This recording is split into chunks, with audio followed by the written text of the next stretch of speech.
शक्त्या भजदमलजनोन्नत्यभूत्यर्पकाय क्षित्यामत्यल्पभृत्येष्वपि कुजनकृतोद्धत्यभूत्याजकाय कर्त्रे धर्त्रे च हर्त्रे हयमुखहरये मुत्रपात्रे नमस्ते तस्मै कस्मैचिदस्मन्मनसि धृतकथा विस्मृतौ स्मारकाय तपो विद्याविरक्त्यादि सद्गुणौघाकरानहं वादिराजगुरून् वन्दे हयग्रीवपदाश्रयान् निरवद्यतया यस्तु श्रुत्याद्यैस्तूयतेतरां कृत्वापि न स कर्माणि लिप्यते जगदीश्वरः। ಜ್ಞಾನಿಗಳ ಮಾತನ್ನು ಅನುಸರಣೆ ಮಾಡಿ ನಡೆದುಕೊಂಡಾಗ ವಿಚಾರ ಮಾಡಿದಾಗ ಭಗವಂತನಲ್ಲಿ ಯಾವ ವಿಧವಾದ ದೋಷವೂ ಕೂಡ ಇರಲಿಕ್ಕೆ ಸಾಧ್ಯ ಇಲ್ಲ ಅಂತ. ಮನುಷ್ಯ ಒಂದು ಕೊಲೆ ಮಾಡಿದ್ರೆ, ಸಂಹಾರ ಮಾಡಿದ್ರೆ ಮಹಾಪಾಪಿ ಅಂತಾರೆ. ಭಗವಂತ ಎಲ್ಲರನ್ನೂ ಪ್ರಳಯ ಕಾಲದಲ್ಲಿ ಸಂಹಾರ ಮಾಡ್ತಾನೆ. ಹಾಗಾದರೆ ಅವನಿಗೆ ಮಹಾಪಾಪಿತ್ವ ದೋಷ ಬರಬೇಕಲ್ಲ ಅಂತ ಪ್ರಶ್ನೆ ಮಾಡಿಕೊಂಡು ಅದಕ್ಕೆ ಉತ್ತರವನ್ನು ಕೊಟ್ಟರು. ಒಂದು ಪಾಪ ಪುಣ್ಯ ಅಂತ ತೀರ್ಮಾನ ಮಾಡೋದು ಯುಕ್ತಿಯಿಂದ ಅಲ್ಲ, ಅದು ಶಾಸ್ತ್ರದ ವಾಕ್ಯದಿಂದ, ಶಾಸ್ತ್ರದ ಮಾತಿನಿಂದ, ಮಹಾತ್ಮರ ಮಾತಿನಿಂದ ತೀರ್ಮಾನ ಮಾಡಬೇಕು. ಎಂದ ಮಹಾತ್ಮರ ಮಾತು, ಭಗವಂತ ವಿಧಿ ನಿಷೇಧ ಅವುಗಳಿಗೆ ಬದ್ಧನಲ್ಲ. ಯಾರು ಯಾವುದನ್ನು ಮಾಡಬೇಕು ಅಂತ ಹೇಳ್ತಾರೋ ಅವನು ಅದನ್ನು ಮಾಡಿದರೆ ಅದು ಪುಣ್ಯ, ಯಾರು ಯಾವುದನ್ನು ಮಾಡಬಾರದು ಅಂತ ಹೇಳಿದಾರೋ ಅವನು ಅದನ್ನು ಮಾಡಿದರೆ ಪಾಪ. ಪರಮಾತ್ಮನಿಗೆ ಈ ರೀತಿಯಲ್ಲಿ ವಿಧಿ ನಿಷೇಧಗಳಿಲ್ಲ. ಆದ್ದರಿಂದಾಗಿ ಅವನು ಜೀವರು ಯಾವ ಕರ್ಮವನ್ನು ಮಾಡಿದ್ರಿಂದ ಪಾಪಿಗಳಾಗ್ತಾರೋ ಪರಮಾತ್ಮನಿಗೆ ಆ ದೋಷ ಇಲ್ಲ ಅಂತ ಹೇಳಿದರು. ಅದೇ ಅಷ್ಟೇ ಅಲ್ಲ, ಪರಮಾತ್ಮನನ್ನು ಶ್ರುತಿ ನಿರವದ್ಯ ಎಂಬುದಾಗಿ ಸ್ತೋತ್ರ ಮಾಡ್ತಾ ಇದೆ. ನಿರನಿಷ್ಠ ನಿರವದ್ಯ ಎಂಬತಕ್ಕಂಥ ಶ್ರುತಿ ಇದೆ. ಅವದ್ಯ ಅಂದರೆ ದೋಷ, ನಿರವದ್ಯ ಅಂದರೆ ದೋಷರಹಿತ ಅಂತ ಅರ್ಥ.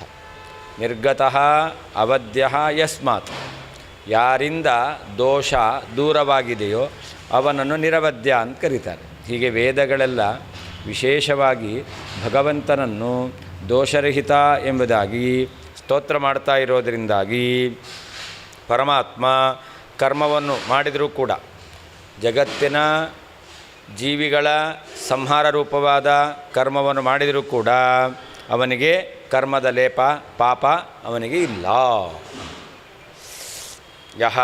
ಯಾವ ಜಗದೀಶ್ವರ, ಜಗತ್ತಿಗೆ ಒಡೆಯನಾದ ಪರಮಾತ್ಮನು ನಿರವದ್ಯತೆಯ ದೋಷರಹಿತ ಎಂಬುದಾಗಿ ಶ್ರುತ್ಯಾದ್ಯೈಹಿ ವೇದ ಪುರಾಣಗಳಿಂದ ಸ್ತೂಯತೇತರಾಂ ವಿಶೇಷವಾಗಿ ಸ್ತೋತ್ರ ಮಾಡಲ್ಪಡ್ತಾ ಇದ್ದಾನೋ ಸಹ ಅಂತಹ ಪರಮಾತ್ಮನು ಕರ್ಮಾಣಿ ಪುಣ್ಯ ಪಾಪ ರೂಪವಾದ ಕರ್ಮಗಳನ್ನು ಕೃತ್ವಾಪಿ ಮಾಡಿದರೂ ಕೂಡ ನ ಲಿಪ್ಯತೆ ಲೇಪವನ್ನು ಹೊಂದುವುದಿಲ್ಲ. ಯಾವ ಜಗದೀಶ್ವರ ಪರಮಾತ್ಮನಾದರೂ ನಿರವದ್ಯತೆಯ ದೋಷರಹಿತ ಎಂಬುದಾಗಿ ಶ್ರುತ್ಯಾದ್ಯೈಹಿ ವೇದ ಪುರಾಣಗಳಿಂದ ಸ್ತೂಯತೇತರಾಂ ವಿಶೇಷವಾಗಿ ಸ್ತೋತ್ರ ಮಾಡಲ್ಪಡ್ತಾ ಇದ್ದಾನೋ ಸಹ ಅಂತಹ ಪರಮಾತ್ಮನು ಕರ್ಮಾಣಿ ಪುಣ್ಯ ಪಾಪ ಕರ್ಮಗಳನ್ನು ಮಾಡಿದರೂ ಕೂಡ ನ ಲಿಪ್ಯತೆ ಲೇಪವುಳ್ಳವನಾಗುವುದಿಲ್ಲ. ಏವಂ ಪ್ರಾಚೀನ ವಚನ ಅನುಸರಣೆ ನ ಕ್ವಾಪಿ ವಿಷ್ಣೋ ದೋಷಃ ಇತ್ಯಾಹ ನಿರವದ್ಯತೆಯ ಇತಿ. ಜ್ಞಾನಿಗಳ ಮಾತನ್ನು ನಾವು ಪ್ರಮಾಣವಾಗಿ ಸ್ವೀಕಾರ ಮಾಡಿದಾಗ ಪರಮಾತ್ಮನಿಗೆ ದೋಷದ ಪ್ರಸಕ್ತಿ ಇಲ್ಲ. ಪ್ರಾಚೀನ ವಚನ ಅನುಸರಣೆ, ಜ್ಞಾನಿಗಳ ಮಾತು, ವೇದ ಪುರಾಣಗಳ ಮಾತು, ಇವುಗಳನ್ನು ಅನುಸರಣೆ ನಾವು ಅವಲಂಬಿಸಿ ಅದನ್ನು ಆಶ್ರಯಿಸಿ ಕರ್ಮಗಳನ್ನು ಮಾಡಿದಾಗ, ವಿಚಾರ ಮಾಡಿದಾಗ ಕ್ವಾಪಿ ಎಲ್ಲಿಗೂ ಎಲ್ಲಿಯೂ ವಿಷ್ಣೋ ಪರಮಾತ್ಮನಿಗೆ ನ ದೋಷಃ ದೋಷಕ್ಕೆ ಅವಕಾಶ ಇಲ್ಲ ಇತ್ಯಾಹ. ಅದನ್ನು ಹೇಳ್ತಾ ಇದ್ದಾರೆ ನಿರವಧ್ಯತೆಯ ಇತಿ. ಇಲ್ಲಿ ಎಸ್ತು ಅಂತ ಮೊದಲನೇ ಪಾದದಲ್ಲಿದೆ, ಆಮೇಲೆ ಜಗದೀಶ್ವರ ಅನ್ನೋದನ್ನು ಕೊನೆ ಪಾದದಲ್ಲಿದೆ. ಅದಕ್ಕೆ ಹೇಳ್ತಾರೆ ಎಸ್ತು ಜಗದೀಶ್ವರ ಇತಿ ಸಂಬಂಧ.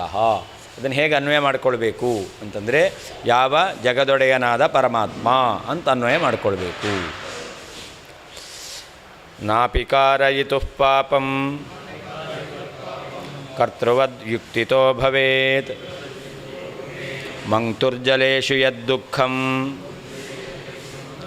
ಕಿಂ ತನ್ಮಜ್ಜಯಿತು ಪ್ರಭೋ. ಲೋಕದಲ್ಲಿ ಎಲ್ಲರೂ ಪ್ರಶ್ನೆ ಮಾಡೋದಿದು, ಏನು? ಪಾಪ ಮಾಡಿಸೋದು ಪರಮಾತ್ಮ, ಅವನಿಗೆ ಪಾಪದ ಲೇಪ ಇಲ್ಲ. ನಮ್ಮಿಂದ ಮಾಡಿಸಿ ನಮಗೆ ಪಾಪ ಗಂಟು ಕಟ್ತಾನೆ. ಇದು ದೇವರು ಮಾಡೋದು ಸರಿ ಇಲ್ಲ ತಾನೆ? ಎಲ್ಲರೂ ಪ್ರಶ್ನೆ ಮಾಡ್ತಾರೆ. ಎಲ್ಲ ಮಾಡಿಸೋದು ಅವನು, ಆದರೆ ಅವನಿಗೆ ಲೇಪ ಇಲ್ಲ. ನಮ್ಮಿಂದ ಮಾಡಿಸಿ ನಮಗೆ ಅದನ್ನೆಲ್ಲ ಹಚ್ಚುತ್ತಾನೆ ಅಂತ ಎಲ್ಲರೂ ಆಕ್ಷೇಪ ಮಾಡ್ತಾರೆ. ಅದಕ್ಕೆ ಹೇಳ್ತಾರೆ, ಯಾರು ಮಾಡಿಸಿದ್ದಾರೋ ಅವರಿಗೆ ದುಃಖ ಅಲ್ಲ, ಯಾರು ಮಾಡ್ತಾರೋ ಅವರಿಗೆ ದುಃಖ ಅಂತ. ಅದು ಎಲ್ಲಿ ಕಂಡಿದೆ? ಅದಕ್ಕೊಂದು ಉದಾಹರಣೆ ಕೊಡ್ತಾರೆ. ಒಬ್ಬ ನೀರಲ್ಲಿ ಮುಳುಗುತ್ತಾನೆ, ಇನ್ನೊಬ್ಬ ನೀರಿನಲ್ಲಿ ಮುಳುಗಿಸ್ತಾನೆ. ದುಃಖ ಯಾರಿಗೆ? ನೀರಲ್ಲಿ ಮುಳುಗಿಸುವವನಿಗೋ ನೀರಲ್ಲಿ ಮುಳುಗಿದವನಿಗೋ? ನೀರಲ್ಲಿ ಮುಳುಗಿಸುವವನಿಗೆ ದುಃಖ ಆಗಲ್ಲ. ಯಾರನ್ನು ನೀರಲ್ಲಿ ಮುಳುಗಿಸ್ತಾನೋ ಅವನಿಗೆ ದುಃಖ ಆಗುತ್ತೆ. ಅದನ್ನು ನೀವು ಪರಮಾತ್ಮನಿಗೆ ಪಾಪದ ಲೇಪ ಆಗಲಿ ಅಂತಂದರೆ ಯುಕ್ತಿಯಿಂದ ವಿಚಾರ ಮಾಡೋದಾದರೆ ಪರಮಾತ್ಮನಿಗೆ ಪಾಪದ ಲೇಪ ಆಗಲಿಕ್ಕೆ ಸಾಧ್ಯ ಇಲ್ಲ, ಯುಕ್ತಿಯಿಂದಲೂ ಕೂಡ. ಹಿಂದೆ ಹೇಳಿದ್ದು, ಒಬ್ಬ ಪಾಪಕರ್ಮ ಮಾಡಿದ್ರೆ ಪರಮಾತ್ಮನಿಗೂ ಆ ಪಾಪಕರ್ಮ ಮಾಡಿದ್ರಿಂದ ಪಾಪ ಲೇಪ ಆಗಲಿ ಅಂತ ಅದಕ್ಕೆ ಹೇಳಿದ್ರು. ಇನ್ನು ಯುಕ್ತಿಯಿಂದಲೇ ಹೇಳ್ತಾ ಇದ್ದಾರೆ. ನೀವು ಯುಕ್ತಿಯಿಂದ ಪರಮಾತ್ಮನಿಗೆ ಪಾಪದ ಲೇಪ ಆಗಲಿ ಅಂತ ಹೇಳ್ತೀರಾ ಅಂತಂದರೆ ಲೋಕದಲ್ಲಿ ಮಾಡುವವನಿಗೆ ಯಾವ ದುಃಖವೂ ಇಲ್ಲ, ಹೊರತು ಯಾರು ಅದಕ್ಕೆ ಒಳಗಾಗ್ತಾನೋ ಅವನಿಗೆ ದುಃಖ ಎಂಬತಕ್ಕಂಥದ್ದು. ನೀರಿನಲ್ಲಿ ಮುಳುಗಿಸಿದವನಿಗೆ ಏನಾದರೂ ದುಃಖ ಆಗುತ್ತಾ? ಆರಾಮಾಗಿ ಕಿರಿಕಿಲ ಅಂತ ನಗುತ್ತಾ ಇರ್ತಾನೆ. ಆದರೆ ನೀರಲ್ಲಿ ಮುಳುಗಿದವನು ಒದ್ದಾಡ್ತಾ ಇರ್ತಾನೆ. ಹಾಗೆ ಪರಮಾತ್ಮ ಜೀವರನ್ನು ಸಂಸಾರದಲ್ಲಿ ಹಾಕುವವನು, ಕರ್ಮಬಂಧನಕ್ಕೆ ಒಳಪಡಿಸುವವನು. ಅದರಿಂದ ಅವನಿಗೆ ಅದರ ಫಲ ಆಗೋದಿಲ್ಲ. ಕರ್ತೃವತ್ ಪಾಪ ಮಾಡುವವನಂತೆ, ಪಾಪಕರ್ತೃವನಂತೆ ಕಾರಯಿತು ಪಾಪವನ್ನು ಮಾಡಿಸುವ ಪ್ರೇರಕನಿಗೂ ಪಾಪವು ಯುಕ್ತಿತಃ ಅಪಿ ಯುಕ್ತಿಯಿಂದಲೂ ಕೂಡ ನ ಭವೇತ್ ಆಗುವುದಿಲ್ಲ. ಜಲೇಶು ನೀರಿನಲ್ಲಿ ಮಂಕ್ತುಹು ಮುಳುಗುವವನಿಗೆ ಯದ್ದುಃಖಂ ಯಾವ ದುಃಖವಾಗುತ್ತದೋ ತತ್ ಆ ದುಃಖವು ಮಜ್ಜಯಿತು ಮುಳುಗಿಸುವಂತಹ ವ್ಯಕ್ತಿಗೆ ಪ್ರಭೋಹೋ ಸಮರ್ಥನಾದವನಿಗೆ ಕಿಂ ಆಗುತ್ತದೇನೋ ಇಲ್ಲ. ಹಾಗೆ ಜಗತ್ತಿನಲ್ಲಿಯೂ ಕೂಡ ಪರಮಾತ್ಮ ಎಲ್ಲರನ್ನೂ ಈ ಪಾಪಕರ್ಮಗಳಲ್ಲಿ ತೊಡಗಿಸುವಂತಹ ಪರಮಾತ್ಮನಿಗೆ ದುಃಖ ಆಗ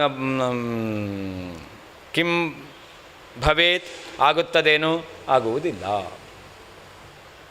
ಕರ್ತೃವತ್ ಪಾಪ ಮಾಡುವ ಕರ್ತೃವನಂತೆ ಕಾರಯಿತು ಪಾಪವನ್ನು ಮಾಡಿಸುವ ಪ್ರೇರಕನಿಗೂ ಪಾಪವು ಯುಕ್ತಿತಃ ಅಪಿ ಯುಕ್ತಿಯಿಂದಲೂ ಕೂಡ ನ ಭವೇತ್ ಆಗುವುದಿಲ್ಲ. ಜಲೇಶು ನೀರಿನಲ್ಲಿ ಮಂಕ್ತುಹು ಮುಳುಗುವವನಿಗೆ ಯತ್ ಯಾವ ದುಃಖವು ಆಗುತ್ತದೋ ತತ್ ಆ ದುಃಖವು ಮಜ್ಜಯಿತು ಮುಳುಗಿಸುವವನಿಗೆ ಪ್ರಭೋಹೋ ಸಮರ್ಥನಾದವನಿಗೆ ಭವೇತ್ ಕಿಂ ಆಗುತ್ತದೇನೂ ಇಲ್ಲ. ಹಾಗೆ ಪ್ರಭೋಹೋ ಸಮರ್ಥನಾದ ಸ್ವತಂತ್ರನಾದ ಪರಮಾತ್ಮನಿಗೆ ಎಲ್ಲವನ್ನೂ ಮಾಡಿಸಿದರೂ ಕೂಡ ಅವನಿಗೆ ಪಾಪದ ಲೇಪ ಭವೇತ್ ಕಿಂ ಆಗುತ್ತದೇನೂ ಆಗುವುದಿಲ್ಲ. ನನು ಪಾಪಪ್ರೇರಕಸ್ಯ ಜಗದೀಶ್ವರಸ್ಯ ಕರ್ತಾ ಕಾರಯಿತಾ ಚ ಇತಿ ವಚನೇನ ಪಾಪಂ ಸ್ಯಾತ್ ಇತ್ಯತಃ ನಾಪೀತಿ ಅಂತ. ಪಾಪಕ್ಕೆ ಪ್ರೇರಕನಾದ ಜೀವರು ಪಾಪ ಮಾಡುವಂತೆ ನೇಮನ ಮಾಡುವ ಜಗದೀಶ್ವರಸ್ಯ ಜಗನ್ನಿಯಾಮಕನಾದ ಪರಮಾತ್ಮನಿಗೆ ಕರ್ತಾ ಕಾರಯಿತಾ ಚೈವ ಅಂತ ಶ್ಲೋಕ ಇದೆ. ಕರ್ತ ಮಾಡುವವನು, ಕಾರಯಿತ ಮಾಡಿಸುವವನು, ಇಬ್ಬರೂ ಕೂಡ ಫಲಭಾಗಿಗಳಾಗ್ತಾರೆ ಅಂತಿದೆ. ಇತಿವಚನೇನ ಈ ವಾಕ್ಯ ಇರೋದರಿಂದ ಪರಮಾತ್ಮನಿಗೂ ಪಾಪಂ ಸ್ಯಾತ್, ಪಾಪ ಮಾಡಿಸುವವನವನು, ಅವನಿಗೂ ಪಾಪದ ಲೇಪ ಆಗಲಿ ಅಂತ. ಲೋಕದಲ್ಲಿ ಹಾಗಿದೆ. ಯಾರು ಕಳ್ತನ ಮಾಡಿಸ್ಲಿಕ್ಕೆ ಕುಮ್ಮಕ್ಕು ಕೊಡ್ತಾನೋ, ಪ್ರೇರಕನಾಗಿರ್ತಾನೋ ಅವನು ಅಪರಾಧಿಯೇ. ಹಾಗೆ ಭಗವಂತ ಆಗಲಿ ಅಂತಂದರೆ ಈ ಯುಕ್ತಿ ಎಲ್ಲ ಕಡೆಯಲ್ಲೂ ಅನ್ವಯ ಆಗಲ್ಲ ಅಂತ ಹೇಳ್ತಾ ಇದ್ದಾರೆ. ಕರ್ತೃವತ್ ಅಂದರೆ ಪಾಪ ಕರ್ತೃವತ್, ಪಾಪವನ್ನು ಮಾಡುವ ಕರ್ತೃವಿನಂತೆ. ಯುಕ್ತಿತಃ ನ ಭವೇತ್ ಇತ್ಯೇತದ್ ಉಪಪಾದಯತ್. ಯುಕ್ತಿಯಿಂದಲೂ ಕೂಡ ಪಾಪದ ಲೇಪ ಕಾರಕ ಪ್ರೇರಕನಿಗೆ ಬರಲಿ ಅಂತಂದರೆ ಇಲ್ಲ ಅಂತ. ಮಂಕ್ತುಹು ಅದಕ್ಕರ್ಥ ಮಜ್ಜನ ಕರ್ತುಹು, ಮುಳುಗುವವನಿಗೆ ಅಂತರ್ಥ. ತತ್ ದುಃಖಂ ಪ್ರಭೋಹೋ ರಾಜಾದೇಹೆ. ಪ್ರಭು ಯಾರು ರಾಜ ಒಬ್ಬನನ್ನು ನೀರಲ್ಲಿ ಮುಳುಗಿಸಿ ಸಾಯಿಸು ಅಂತ ಹೇಳ್ತಾನೆ. ರಾಜ ಆದೇಶ ಮಾಡಿದ್ದು, ಮುಳುಗಿಸಿದ್ದ್ಯಾರು? ರಾಜ. ಆ ಮುಳುಗಿಸು ಅಂತ ಹೇಳಿರುವಂಥ ರಾಜನಿಗೆ ಮುಳುಗುವ ಯಾವ ವ್ಯಕ್ತಿಗೆ ದುಃಖ ಆಗುತ್ತೋ ಆ ದುಃಖ ಆಗುತ್ತಾ? ಇಲ್ಲ. ಹಾಗೆ ಪರಮಾತ್ಮನಿಗೂ ಎಲ್ಲರನ್ನೂ ಪ್ರೇರಣೆ ಮಾಡುವವನಾಗಿದ್ದರೂ ಕೂಡ ಪಾಪದ ಲೇಪ ಇಲ್ಲ. ವಿದೇಃ ಪದಾನುಸರಣೆ ವಿಧಿತಾತಸ್ಯ ಕಿಂ ಭಯಂ ಕರಣಾತ್ ಪ್ರೇರಣಾದ್ಯಸ್ಯ ನ ಭೀರಿತಿ ಸಗರ್ಜತಿ. ಇನ್ನು ಪಾಪ ಕರ್ತೃವಿಗೆ ಪಾಪ ಪ್ರೇರಕನಂತೆ ಪಾಪದ ಲೇಪ ಎಂಬತಕ್ಕಂಥದ್ದು ಉಂಟಾಗಲಿ ಎಂಬತಕ್ಕಂಥ ಯುಕ್ತಿಯನ್ನು ಬಿಟ್ಬಿಡ್ತೇವೆ. ಹಿಂದೆ ಹೇಳಿದ ಹಾಗೆ ತಾನೆ, ಪಾಪ ಮಾಡುವವನಿಗೆ ಹೇಗೆ ಆ ಪಾಪದ ಲೇಪ ಆಗುತ್ತೋ ಪಾಪ ಪ್ರೇರಕನಿಗೂ ಪಾಪದ ಲೇಪ ಆಗಲಿ ಅಂತ. ಅದಕ್ಕೆ ನಾವು ದೋಷ ಹೇಳಿದೆವು. ಹಾಗಾದ್ರೆ ಅದನ್ನು ಬಿಡ್ತೇವೆ. ವಿಧಿವಾಕ್ಯದಿಂದಲೇ ಪರಮಾತ್ಮನಿಗೆ ಪಾಪ ಇದೆ ಅಂತ ಹೇಳ್ತೇವೆ. ವಿಧಿವಾಕ್ಯವನ್ನು ಇಟ್ಕೊಂಡೇ ಪರಮಾತ್ಮನಿಗೆ ಪಾಪ ಇದೆ ಅಂತ ಹೇಳ್ತೀವಿ ಅಂತಂದರೆ ಅದಕ್ಕೆ ಹೇಳ್ತಾರೆ ವಿಧೇಹ ಪದಾನುಸರಣೆ ಅಂತ. ಒಂದು ವೇಳೆ ನೀವು ವಿಧಿವಾಕ್ಯವನ್ನು ಅನುಸರಣೆ ಮಾಡ್ತೀರಾ ಅಂತಂದರೆ ಪರಮಾತ್ಮನಿಗೆ ಪಾಪದ ಲೇಪ ಆಗಲ್ಲ. ಯಾಕೆ? ಅವನು ಯಾರವನು? ವಿಧಿ ತಾತ ಅವನು. ವಿಧಿ ಅನ್ನೋದಕ್ಕೆ ಎರಡು ಅರ್ಥ. ಒಂದು ಮಾಡು ಮಾಡಬೇಡ ಅಂತ ಹೇಳ್ತಕ್ಕಂಥ ವಾಕ್ಯ ಇದೆಯಲ್ಲ, ಅದನ್ನು ವಿಧಿವಾಕ್ಯ ಅಂತಾರೆ. ಇನ್ನೊಂದು ವಿಧಿ ಅಂದರೆ ಬ್ರಹ್ಮದೇವರು. ಹಾಗಾದರೆ ಪರಮಾತ್ಮ ಏನಾಗಿದ್ದಾನೆ? ವಿಧಿ ತಾತ, ಬ್ರಹ್ಮದೇವರಿಗೆ ತಂದೆಯಾಗಿದ್ದಾನೆ. ಅಂತಹ ಪರಮಾತ್ಮನಿಗೆ ಕಿಂ ಭಯಂ? ನೀವು ವಿಧಿವಾಕ್ಯವನ್ನಿಟ್ಟುಕೊಂಡು ಪಾಪ ಬರಲಿ ಅಂತ ಆಕ್ಷೇಪ ಮಾಡಿದ್ರೂ ಕೂಡ ಭಗವಂತನಿಗೆ ಪಾಪ ಬರುವಂತಹ ಭಯ ಇಲ್ಲ. ಯಾಕಿಲ್ಲ ಅಂತಂದರೆ ಕರಣಾತ್ ಪ್ರೇರಣಾದ್ಯಸ್ಯ ನಭೀರಿತಿ ಸಗರ್ಜತಿ ಅಂತ. ಪರಮಾತ್ಮ ಪಾಪಕರ್ಮವನ್ನೇ ಮಾಡಬಹುದು, ಪರಮಾತ್ಮ ಪಾಪಕರ್ಮವನ್ನು ಪ್ರೇರಣೆ ಮಾಡಿಸಬಹುದು. ಆದರೆ ಪರಮಾತ್ಮನಿಗೆ ಪಾಪದ ಭಯ ಇಲ್ಲ ಎಂಬುದಾಗಿ ಯಾವುದು ಹೇಳುತ್ತೆ? ಶ್ರುತಿವಾಕ್ಯವೇ ಹೇಳುತ್ತೆ. ವಿಧಿ ಅಂದರೆ ಶ್ರುತಿವಾಕ್ಯ. ಶ್ರುತಿವಾಕ್ಯವೇ ಪರಮಾತ್ಮ ಪಾಪಕರ್ಮವನ್ನು ಮಾಡಿದರು ಅಥವಾ ಪಾಪಕರ್ಮವನ್ನು ಮಾಡಿಸಿದರೂ ಕೂಡ ಅವನಿಗೆ ಪಾಪದ ಲೇಪ ಇಲ್ಲ ಅಂತ ಹೇಳುತ್ತೆ. ನೋ ವರ್ಧತೆ ನೋ ಕನೀಯಾನ್ ಅಂತ. ನ ವರ್ಧತೆ ನೋ ಕನೀಯಾನ್. ಪರಮಾತ್ಮ ಪುಣ್ಯ ಮಾಡಿದ್ರಿಂದ ಅವನು ಹೆಚ್ಚಿಗೆ ಏನನ್ನು ಪಡೆಯೋದಿಲ್ಲ, ನ ವರ್ಧತೆ. ಪಾಪ ಮಾಡಿದ್ರಿಂದ ನೋ ಕನಿಯಾನ್, ಅವನು ಕೆಳಗೂ ಇಳಿಯೋದಿಲ್ಲ. ಪುಣ್ಯ ಮಾಡಿದ್ರಿಂದ ಮೇಲೆ ಹೋಗಲ್ಲ, ಪಾಪ ಮಾಡಿದ್ರಿಂದ ಕೆಳಗಿಳಿಯಲ್ಲ. ಅವನಿಗೇನು ಹೆಸರು? ಸಮ ಅಂತ. ಸದಾತನ, ಯಾವಾಗಲೂ ಒಂದೇ ರೀತಿ ಇರ್ತಾನೆ. ಏರಿಲ್ಲ ಇಳಿತವೂ ಇಲ್ಲ, ಮೇಲಕ್ಕೂ ಹೋಗಲ್ಲ ಕೆಳಕ್ಕೂ ಹೋಗಲ್ಲ. ಈ ರೀತಿಯಲ್ಲಿ ಶ್ರುತಿ ಹೇಳ್ತಾ ಇದೆ. ಅದರಿಂದಾಗಿ ಶ್ರುತಿವಾಕ್ಯದಿಂದ ಪರಮಾತ್ಮ ಪಾಪಕರ್ಮವನ್ನೇ ಮಾಡಿದರು ಅಥವಾ ಇನ್ನೊಬ್ಬರಿಂದ ಪಾಪಕರ್ಮವನ್ನು ಮಾಡಿಸಿದರೂ ಕೂಡ ಪರಮಾತ್ಮನಿಗೆ ಆ ಲೇಪ ಎಂಬತಕ್ಕಂಥದ್ದು ಇಲ್ಲ ಅಂತ ತಿಳಿದು ಬರುತ್ತೆ. ಯಾವುದು? ಆಚಾರ್ಯ ಅಲ್ಲಲ್ಲಿ ಉಲ್ಲೇಖ ಮಾಡಿದ್ದಾರೆ, ಭಾಷ್ಯದಲ್ಲಿ ಉಲ್ಲೇಖ ಮಾಡಿದ್ದಾರೆ. ಯಾವ ಶ್ರುತಿ ಅಂತ ಗೊತ್ತಿಲ್ಲ, ನವರ್ಧತೆ ನೋಕನೀಯಾನ್ ಅಂತ. ವಿಧೇಹೆ, ವಿಧಿಯ ಅಂದರೆ ವಿಧಿವಾಕ್ಯಗಳ ಪದಾನುಸರಣೆ, ವಾಕ್ಯವನ್ನು ಅನುಸರಿಸಿ ಯಾರಿಗೆ ಪಾಪ ಯಾರಿಗೆ ಪಾಪ ಇಲ್ಲ ಎಂಬುದಾಗಿ ನಿರ್ಣಯ ಮಾಡುವುದಾದರೆ ವಿಧಿತಾತಸ್ಯ, ವಿಧಿ ಬ್ರಹ್ಮದೇವರು, ಅವರಿಗೆ ಕರ್ತನಾದ, ಅಥವಾ ವಿಧಿ ಅಂದರೆ ಯಾವುದು ಪಾಪ ಯಾವುದು ಪುಣ್ಯ ಎಂಬತಕ್ಕಂತಹ ಈ ವಿಧಿಯನ್ನು ನಿರ್ಣಯ ಮಾಡಿರ್ತಕ್ಕಂಥವನು, ಅದನ್ನು ಮಾಡಿರ್ತಕ್ಕಂಥವನು. ಅಂತಹ ಪರಮಾತ್ಮನಿಗೆ ಕಿಂ ಭಯಂ, ಏನು ಭಯ ಇದೆ? ಯಾಕೆ? ಕರಣ ಯಸ್ಯ, ಯಾವ ಪರಮಾತ್ಮನಿಗೆ ಕರಣಾತ್, ಪಾಪಕರ್ಮವನ್ನು ಮಾಡುವುದರಿಂದ, ಪ್ರೇರಣಾತ್, ಇನ್ನೊಬ್ಬರು ಪಾಪಕರ್ಮವನ್ನು ಮಾಡುವಂತೆ ಪ್ರೇರಣೆ ಮಾಡುವುದರಿಂದ, ಭೀಹಿ, ಭಯವು, ನ, ಇಲ್ಲ, ಇತಿ, ಈ ರೀತಿಯಾಗಿ, ಗರ್ಜತಿ, ವೇದವಾಕ್ಯಗಳು ಘೋಷಣೆ ಮಾಡ್ತಾ ಇದ್ದಾವೆ. ವಿಧೇಹೇ, ವಿಧಿಯ ಅಂದರೆ ಮಾಡಬೇಕು ಮಾಡಬಾರದು ಇಂತಹ ವಿಧಿ ನಿಷೇಧಗಳ ಪದಾನುಸರಣೆ, ವಾಕ್ಯಗಳನ್ನು ಅವಲಂಬಿಸಿ ಪರಮಾತ್ಮನಿಗೆ ಪಾಪ ಬರಬಹುದು ಅಂತ ಹೇಳ್ತೇವೆ ಅಂತಂದರೆ, ವಿಧಿತಾತಸ್ಯ, ಬ್ರಹ್ಮನಿಗೆ ತಂದೆಯಾದ ಅಥವಾ ವಿಧಿ ನಿಷೇಧಗಳನ್ನು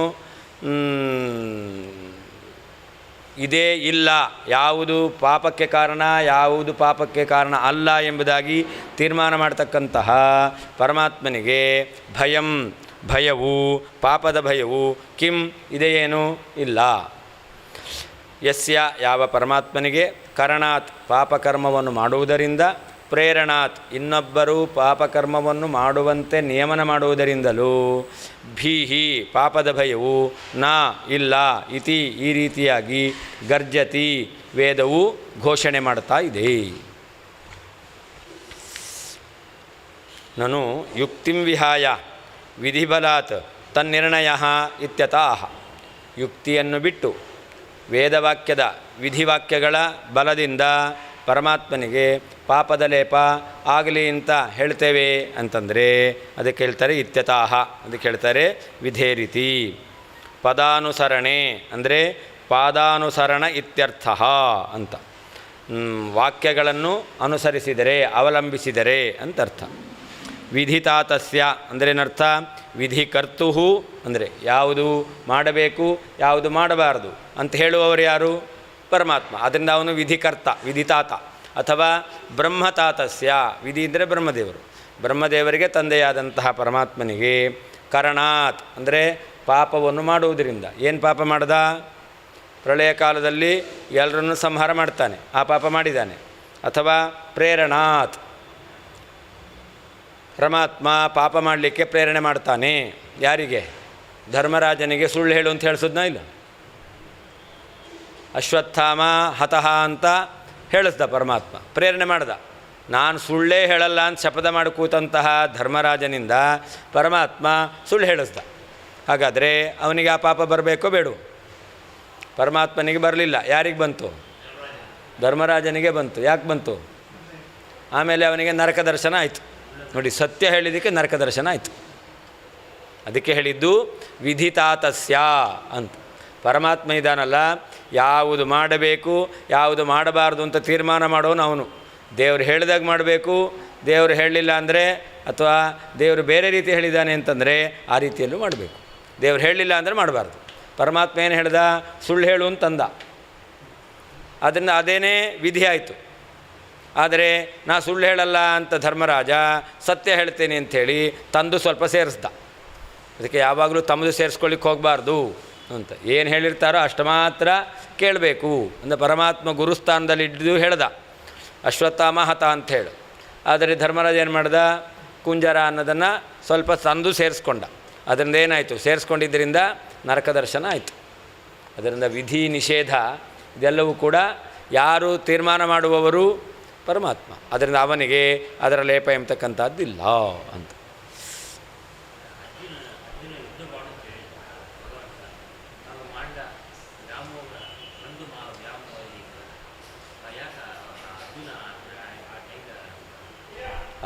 ಅವನಿಗೆ ಮೋಹ ಉಂಟಾಗಿತ್ತು.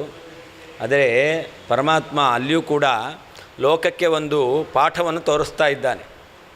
ಎಷ್ಟೇ ವೈರ ಇರಬಹುದು, ಸಾಯುವಂಥ ಪ್ರಸಂಗ ಬಂದಾಗ ಮನಸ್ಸು ಕರಗೋಗುತ್ತೆ ಅಂತ. ಅದರಿಂದ ಅದು ಯಾಕೆ?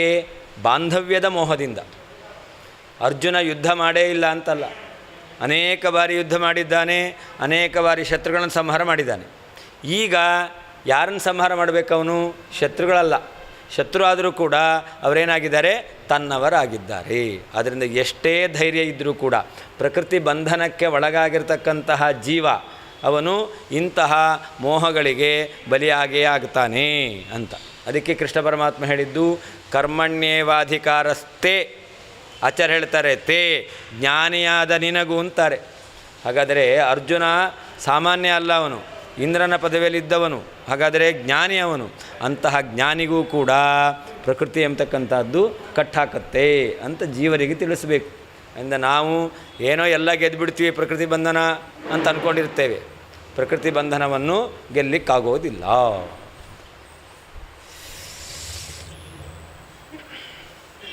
ಕರಣಾತ್ ಪಾಪಕರಣಾತ್ ಪ್ರೇರಣಾತ್ ತತ್ಪ್ರೇರಣಾತ್. ಪಾಪವನ್ನು ಮಾಡುವಂತೆ ಪ್ರೇರಣೆ ಮಾಡಿದ್ದಾನೆ ಧರ್ಮರಾಜನಿಗೆ, ಆದರೂ ಅವನಿಗೆ ಪಾಪ ಇಲ್ಲ. ಯಸ್ಯ ಜಗದೀಶ್ವರಸ್ಯ ಸಹ ಆ ವಿಧಿವಾಕ್ಯ ಯಾವುದು?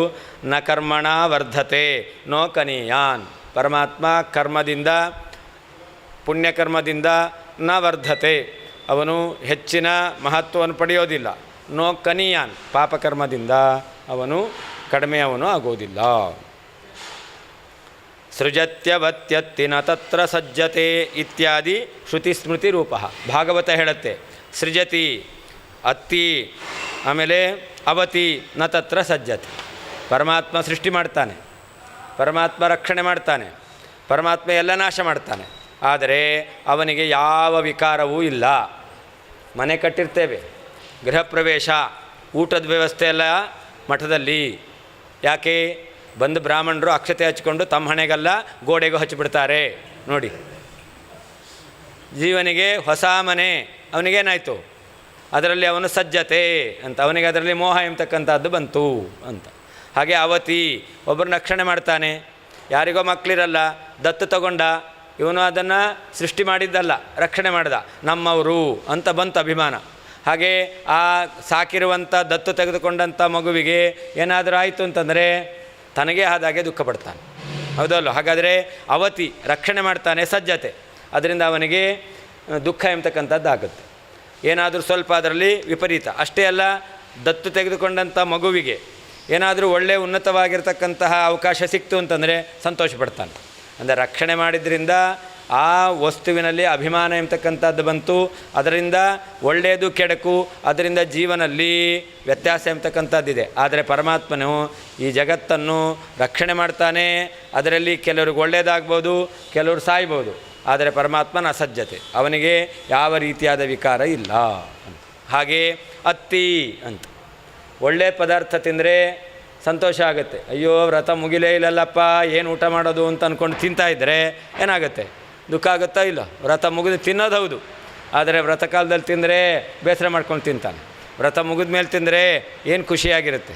ಪಕ್ಕದಲ್ಲಿ ವ್ರತದವರು ಅಲ್ಲ, ಅವರು ಊಟ ಮಾಡ್ತಾ ಇದ್ದಾರೆ ಅಂತಂದರೆ ಬಾಯಲ್ಲಿ ನೀರು ಬರ್ತಾ ಇರುತ್ತೆ. ಸಜ್ಜತೆ ಅತ್ತಿ ಅಂದರೆ ತಿಂತಾನೆ ಅಂತ ಅರ್ಥ, ಅಂದರೆ ಸಂಹಾರ ಮಾಡ್ತಾನೆ ಅಂತ ಅರ್ಥ. ಲೋಕದಲ್ಲಿ ಜೀವನಿಗೆ ತನ್ನ ವಸ್ತು ನಾಶ ಆದರೆ ದುಃಖ ಆಗುತ್ತೆ, ತಮಗಾಗದೇ ಇರತಕ್ಕಂಥ ವ್ಯಕ್ತಿಗಳ ವಸ್ತು ನಾಶ ಆದರೆ ಏನು ಸಂತೋಷ ಆಗುತ್ತೆ. ಹಾಗೆ ಪರಮಾತ್ಮನು ಸಂಹಾರ ಮಾಡೋದರಿಂದ ಅವನಿಗೇನಾದರೂ ಸುಖ ದುಃಖಗಳಾಗುತ್ತಾ? ನ ಸಜ್ಜತೆ. ಅದನ್ನ ಪರಮಾತ್ಮನಿಗೆ ಉತ್ಪತ್ತಿ, ಸ್ಥಿತಿ, ಸಂಹಾರ ಇವುಗಳಿಂದ ಯಾವ ವಿಧವಾಗಿರ್ತಕ್ಕಂತಹ ಏರು ತಗ್ಗುಗಳು, ಸುಖವನ್ನು ಹೊಂದೋದು, ದುಃಖವನ್ನು ಹೊಂದೋದು ಎಂಬತಕ್ಕಂಥದ್ದು ಭಗವಂತನಿಗಿಲ್ಲ ಎಂಬುದಾಗಿ ಭಾಗವತವು ಹೇಳ್ತಾ ಇದೆ. ಹಾಂ, ಎಲ್ಲಿದೆ? ಭೀರಿತಿ, ಭೀಹಿ ಇತಿ. ಪರಮಾತ್ಮನಿಗೆ ಭೀಹಿ ಭಯವು ನ ಇತಿ ಇಲ್ಲ ಎಂಬುದಾಗಿ ಗರ್ಜತಿ ಶ್ರುತಿ ಹೇಳ್ತಾ ಇದೆ. ಭೀ ಅಂದರೆ ಭಯ, ಪರಮಾತ್ಮನಿಗೆ ಪಾಪದ ಭಯ, ಅವನು ಎಲ್ಲರನ್ನೂ ಸಂಹಾರ ಮಾಡಿದ್ರಿಂದ ಪಾಪ ಲೇಪ ಆಗುತ್ತೆ ಎಂಬತಕ್ಕಂಥ ಭಯ ಪರಮಾತ್ಮನಿಗಿಲ್ಲ. ಭೀಹಿ ಇತಿ ಅಂತ ಪದಚ್ಛೇದ. ಭೀರಿತಿ ಒಂದೇ ಪದ ಅಲ್ಲ, ಭೀಹಿ ನ ಇತಿ, ಭೀ ಭಯವು ನ ಇಲ್ಲ ಎಂಬುದಾಗಿ ಶ್ರುತಿ ಹೇಳ್ತಾ ಇದೆ ಅಂತ ಅರ್ಥ. ಯತೋ ನಿಷೇಧೋ ನೃನ್ ವಿದಧಾತಿ ನಿಷೇಧತಿ ತಾಭ್ಯಾಂ ಬಂಧೋ ಹಿ ಬದ್ಧಾನಾಂ ಮುಕ್ತಾನಾಂ ಸ್ಯಾತ್ ಕಥಂ ವದ. ಭಗವಂತನಿಗೆ ವಿಧಿ ನಿಷೇಧಗಳ ಬಂಧನ ಇಲ್ಲ ಅಂತ ಹೇಳ್ತಾ ಇದ್ದಾರೆ. ಇನ್ನೊಂದು ರೀತಿಯಲ್ಲಿ ಪರಮಾತ್ಮನಿಗೆ ವಿಧಿ ನಿಷೇಧಗಳು ಅನ್ವಯಿಸೋದಿಲ್ಲ ಅಂತ. ಇದೆಲ್ಲ ಯಾರಿಗೆ ಅಂತಂದರೆ ವಿಧಿ ನಿಷೇಧೋವ ನೃನ್ ವಿದಧಾತಿ ನಿಷೇಧತಿ. ಮನುಷ್ಯರಿಗೆ ಇದನ್ನು ಮಾಡು, ಮನುಷ್ಯರಿಗೆ ಇದನ್ನು ಮಾಡಬೇಡ. ನ ಸುರಾಂ ಪಿಬೇತ್ ನ ಪಲಾಂಡುಂ ಭಕ್ಷಯೇತ್ ಅಂತ ಅಹರಹ ಸಂಧ್ಯಾಮುಪಾಸೀತ. ಇದೆಲ್ಲ ಯಾರಿಗೆ ಹೇಳುತ್ತೆ? ಈ ಬದ್ಧರಾದ ಸಂಸಾರದಲ್ಲಿರ್ತಕ್ಕಂತಹ ಜೀವರಿಗೆ ಹೇಳುತ್ತೆ. ಇದೇ ವಾಕ್ಯ ಮುಕ್ತರಾದ ಜೀವರಿಗೆ ಹೇಳೋದಿಲ್ಲ. ಮುಕ್ತರಾದ ಜೀವರಿಗೆ ಈರುಳ್ಳಿ ತಿನ್ನಬೇಕು ಅಂತ ಹೇಳಲ್ಲ, ತಿನ್ನಬಾರ್ದು ಅಂತಲೂ ಹೇಳಲ್ಲ. ಈ ವಿಧಿ ನಿಷೇಧಗಳು ಅದು ಬದ್ಧಾನ, ಯಾರು ಸಂಸಾರ ಬಂಧನಕ್ಕೆ ಒಳಗಾಗಿದ್ದಾರೋ ಅವರಿಗೆ ಮಾತ್ರ ಈ ವಿಧಿ ನಿಷೇಧಗಳ ಬಂಧನ. ಆದರೆ ಮುಕ್ತಾನಾಂ ಕಥಂ ಸ್ಯಾತ್ ವದ, ಮುಕ್ತರಿಗೆ ಸಂಧ್ಯಾವಂದನ ಮಾಡಬೇಕು ಅಂತ ಶ್ರುತಿ ಹೇಳುತ್ತಾ? ಇಲ್ಲ.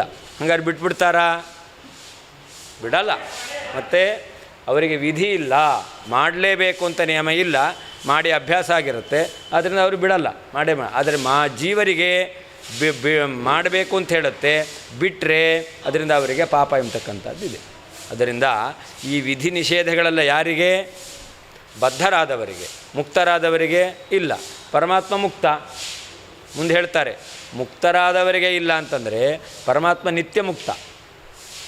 ಆದ್ದರಿಂದ ಯಾರು ಸಂಸಾರದಲ್ಲಿದ್ದು ಬಿಡುಗಡೆ ಹೊಂದಿದ್ದಾರೋ ಅವರಿಗೇನೆ ವಿಧಿ ನಿಷೇಧಗಳ ಸಂಬಂಧ ಇಲ್ಲ ಅಂದಮೇಲೆ ಯಾವತ್ತೂ ಸಂಸಾರಕ್ಕೆ ಬರಲೇ ಇಲ್ಲ ಅವನು. ಅಂತಹ ಪರಮಾತ್ಮನಿಗೆ ಈ ವಿಧಿ ನಿಷೇಧಗಳ ಸಂಬಂಧ ಲೇಪ ಇರಲಿಕ್ಕೆ ಹೇಗೆ ಸಾಧ್ಯ ಅಂತ ಮುಂದೆ ಹೇಳ್ತಾರೆ.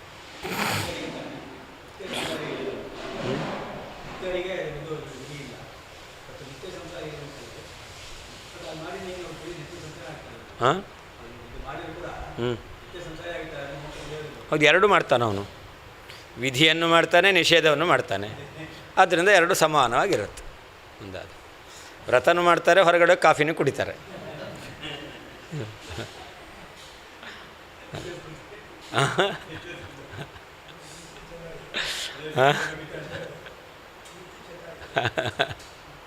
ಕಾಫಿ ಚೆನ್ನಾಗಿದೇನ್ರಿ? ಹಾಂ, ನಾವು ಅನ್ಕೋತೀವಿ.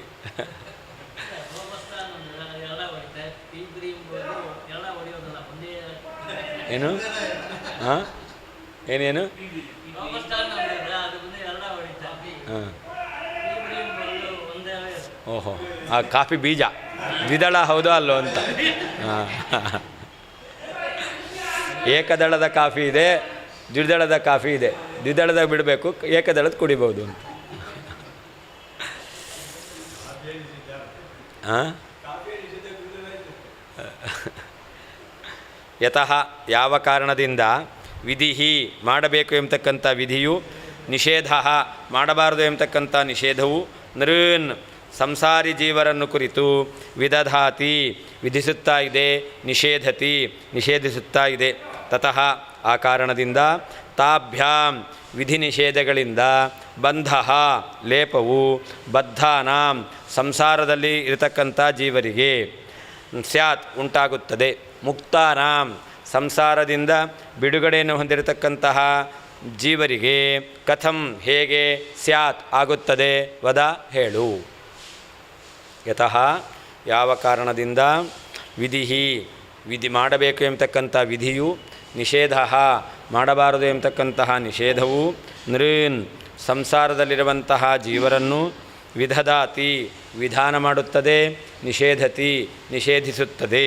ತತಃ ಆದ್ದರಿಂದ ತಾಭ್ಯಾಂ ಆ ವಿಧಿ ನಿಷೇಧಗಳಿಂದ ಬಂಧ ಲೇಪವು ಬದ್ಧಾನಾಂ ಸಂಸಾರದಲ್ಲಿರ್ತಕ್ಕಂಥ ಜೀವರಿಗೆ ಸ್ಯಾತ್ ಆಗುತ್ತದೆ. ಆ ಬಂಧವು ಲೇಪವು ಮುಕ್ತಾನಾಂ ಮುಕ್ತರಾದಂತಹ ಜೀವರಿಗೆ ಕಥಂ ಹೇಗೆ ಸ್ಯಾತ್ ಆಗುತ್ತದೆ ವದ ಹೇಳು.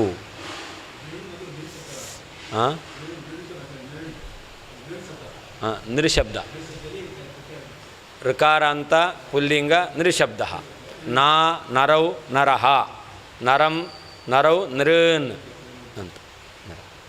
ಪಿತಾ ಪಿತರೌ ಪಿತರಹ ಇದ್ದಾಗೆ ನಾ ನರೌ ನರಹ ಅಂತ. ನರಹ ಅನ್ನೋದು ಬಹುವಚನ. ಹಾಂ, ನರಹ ಅನ್ನೋದು ನರಶಬ್ದ ಆದರೆ ಏಕವಚನ, ನೃಶಬ್ದ ಆದರೆ ಬಹುವಚನ. ಹಾಂ ಹಾಂ ಹಾಂ ಪುಲ್ಲಿಂಗ.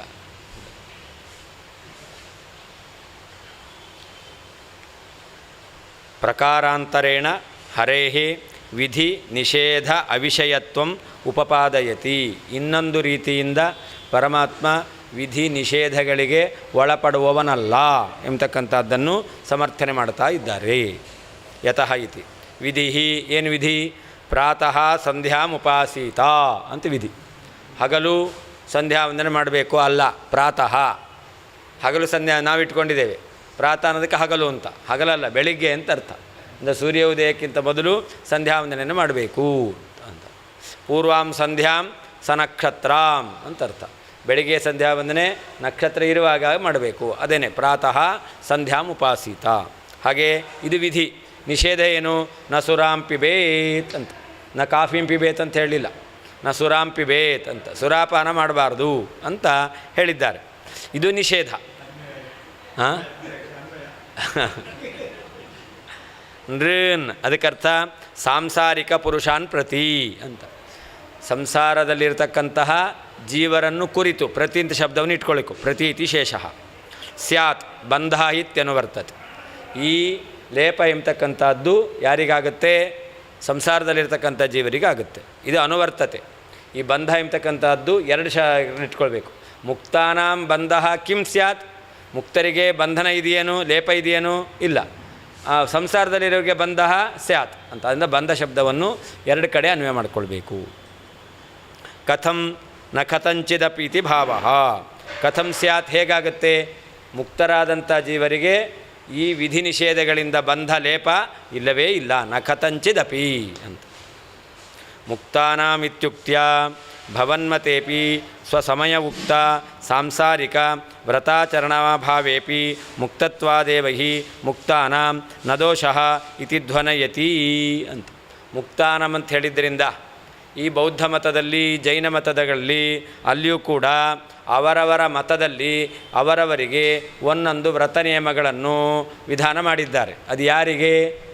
ಕೇವಲ ಸಂಸಾರದಲ್ಲಿರ್ತಕ್ಕಂಥ ಜೀವರಿಗಷ್ಟೇ ಹೊರತು ಅವರ ಮತದಲ್ಲಿಯೂ ಕೂಡ ಮುಕ್ತರಾದ ಮೇಲೆ ಆ ವ್ರತ ನಿಯಮಗಳು ಅವರಿಗೂ ವಿಧಾನ ಮಾಡಿಲ್ಲ ಅನ್ನೋದನ್ನು ಇಟ್ಕೊಳ್ಬೇಕು. ನಮ್ಮ ಮತದಲ್ಲಿಯೂ ಕೂಡ ಮುಕ್ತರಾದವರಿಗೆ ವಿಧಿ ನಿಷೇಧಗಳಿಲ್ಲ.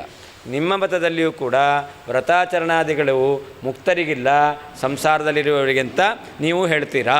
ಆದ್ದರಿಂದ ಮುಕ್ತರಿಗೆ ವಿಧಿ ನಿಷೇಧಗಳ ಬಂಧ ಇಲ್ಲ. ಮುಕ್ತಾನಾಂ ಇತ್ಯುಕ್ತ್ಯ ಒಪ್ತಾರೆ. ಜೈನರು ಮುಕ್ತಿ ಒಪ್ತಾರೆ. ಶೂನ್ಯ ಭಾವ ಮುಕ್ತಿ ಅಂತ ಬೌದ್ಧರು ಹೇಳ್ತಾರೆ. ಸಂತತ ಊರ್ಧ್ವಗಮನ ಮೋಕ್ಷ ಅಂತ ಜೈನರು ಹೇಳ್ತಾರೆ. ಅಂದರೆ ಅವರು ಮೋಕ್ಷ ಒಪ್ತಾರೆ. ಮುಕ್ತಾನಾಂ ಇತ್ಯುಕ್ತ್ಯ ಶ್ಲೋಕದಲ್ಲಿ ಮುಕ್ತಾನಾಂ ಅಂತ ಹೇಳಿರೋದ್ರಿಂದ ಭವನ್ಮತೇಪಿ ಅಂದರೆ ಜೈನರ ಮತದಲ್ಲಿಯೂ ಕೂಡ ಸ್ವಸಮಯ ಉಕ್ತ ಸಾಂಸಾರಿಕ ವ್ರತ ಆಚರಣ ಅಭಾವೇಪಿ ತಮ್ಮ ಶಾಸ್ತ್ರದಲ್ಲಿ, ದರ್ಶನದಲ್ಲಿ, ಮತದಲ್ಲಿ ಹೇಳಿರ್ತಕ್ಕಂತಹ ವ್ರತ ಆಚರಣೆ ಇಲ್ಲದಿದ್ದರೂ ಕೂಡ ಮುಕ್ತತ್ವಾದೇವ ಅವರು ಮುಕ್ತರಾದ್ದರಿಂದ ಮುಕ್ತಾನಾಂ ನ ದೋಷಃ ಮುಕ್ತರಿಗೆ ದೋಷ ಇಲ್ಲ ಅಂತ ಅದನ್ನು ಹೇಳದಂತೆ ಆಯಿತು. ಧ್ವನಯತಿ ಅಂತ. ವದ ಇತ್ಯುಕ್ತ್ಯ ಸ್ವೋಕ್ತೇ ಅತಿದೃಢತ್ವಂ ಪರಸ್ಯ ಪ್ರತ್ಯುತ್ತರಾಭಾವಂಚ ಸೂಚಯತಿ ಅಂತ. ವದ ಅಂತ ಹೇಳಿದ್ರಿಂದ ಏನು ಹೇಳಿದಂಗೆ ಆಯಿತು? ನಾವು ಹೇಳಿದ್ದು ಸರಿಯಾಗಿದೆ ಅಂದರೆ ಇದಕ್ಕೆ ಉತ್ತರ ಕೊಡಲಿಕ್ಕೆ ನಿಮಗೆ ಬರಲ್ಲ ಅನ್ನೋದನ್ನು ವದ ಎಂಬತಕ್ಕಂಥ ಶಬ್ದದಿಂದ ಹೇಳ್ತಾ ಇದ್ದಾರೆ. ನಾವು ಹೇಳಿದ್ದು ಅತ್ಯಂತ ಸಮರ್ಥವಾಗಿದೆ, ಇದಕ್ಕೆ ಉತ್ತರ ಕೊಡಲಿಕ್ಕೆ ನಿನಗೆ ಆಗಲ್ಲ. ಯಾರು?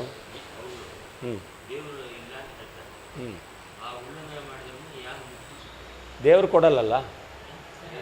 ದೇವರು ಕೊಡೋದಾದರೆ ಸರಿ, ಅವರ ಸಿದ್ಧಾಂತ ಹೇಳೋದು ಹಾಗೆ.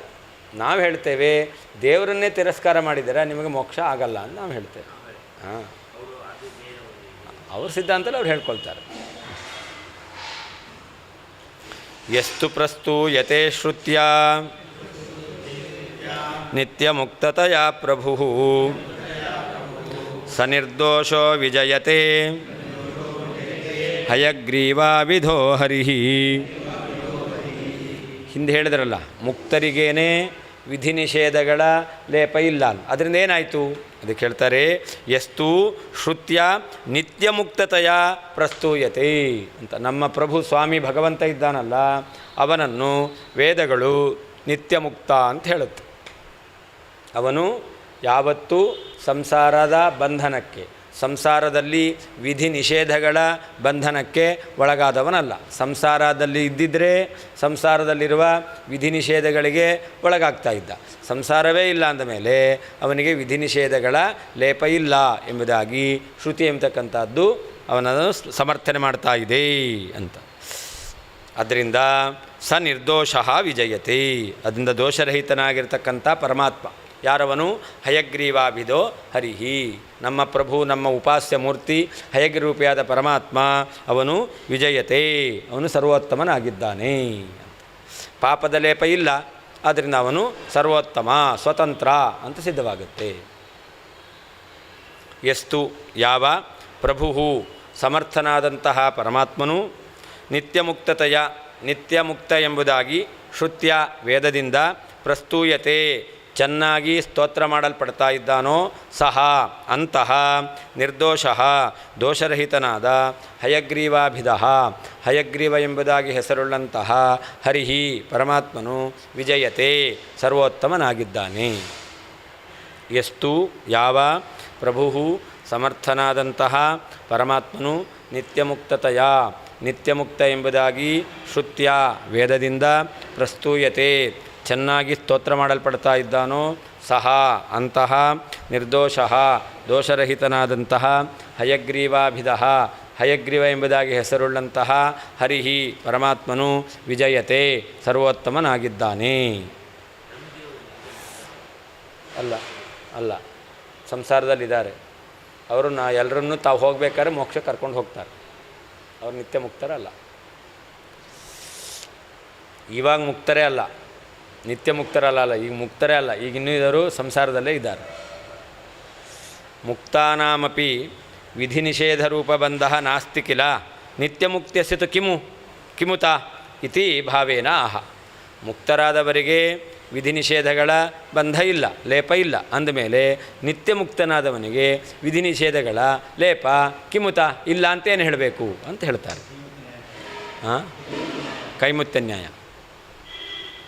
ಶ್ರುತ್ಯ ಇತ್ಯುಪಲಕ್ಷಣಂ, ಶ್ರುತಿ ಅಂದ ಅಷ್ಟೇ ಅಲ್ಲ, ಮತ್ತು ಪ್ರಳಯೇಪಿ ವಟಪತ್ರಶಾಯಿನಃ ಜನನ ಮರಣ ಅಭಾವಯುಕ್ತ್ಯ ಪಿಚ ಇತಿ ಗ್ರಾಹ್ಯಂ ಅಂತ. ಪರಮಾತ್ಮ ಪ್ರಳಯ ಕಾಲದಲ್ಲಿ ಆಲದೆಲೆಯ ಮೇಲೆ ಮಲಗಿರ್ತಾನೆ ಅಂತ. ಹಾಗಾದರೆ ಆಲದೆಲೆಯ ಮೇಲೆ ಮಲಗಿದ್ರಿಂದಾಗಿ ಸಾಯಲಿಲ್ಲ ಅಂತಾಯಿತು. ಸಾಯಲಿಲ್ಲ ಅಂತಂದರೆ ಸೃಷ್ಟಿಕಾಲದಲ್ಲಿ ಹುಟ್ಟಲ್ಲ ಅಂತಾಯಿತು. ಯಾರು ಹುಟ್ಟಬೇಕು? ಸತ್ತವನು ಹುಟ್ಟಬೇಕು. ಪರಮಾತ್ಮ ಸಾಯಲೇ ಇಲ್ಲ. ಯಾಕೆ ಸಾಯಲಿಲ್ಲ? ಪ್ರಳಯ ಕಾಲದಲ್ಲಿ ಪರಮಾತ್ಮ ನೀರಿನ ಮೇಲೆ ಆಲದೆಲೆಯ ಮೇಲೆ ಮಲಗಿದ್ದಾನೆ ಅಂತ ಹೇಳ್ತಾರೆ. ಹಾಗಾದರೆ ಮಲಗಿದ್ದಾನೆ ಅಂತಂದರೆ ಸಾಯಲಿಲ್ಲ ಅಂತಾಯಿತು. ಸಾಯಲಿಲ್ಲ ಅಂತಂದರೆ ಸೃಷ್ಟಿಕಾಲದಲ್ಲಿ ಹುಟ್ಟಿಲ್ಲ ಅಂತಾಯಿತು. ಅಂದ ಪರಮಾತ್ಮನಿಗೆ ಜನನ ಮರಣ ಇಲ್ಲ, ಆದ್ದರಿಂದಲೂ ಅವನಿಗೆ ವಿಧಿ ನಿಷೇಧಗಳ ಲೇಪ ಇಲ್ಲ. ವಿಧಿ ನಿಷೇಧಗಳ ಲೇಪ ಯಾರಿಗೆ? ಯಾರಿಗೆ ಜನನ ಮರಣ ಇದೆಯೋ ಅವರಿಗೆ ವಿಧಿ ನಿಷೇಧಗಳ ಲೇಪ. ಪರಮಾತ್ಮನಿಗೆ ಹುಟ್ಟು ಇಲ್ಲ, ಸಾವು ಇಲ್ಲ, ಆದ್ದರಿಂದ ವಿಧಿ ನಿಷೇಧಗಳ ಲೇಪ ಇಲ್ಲ.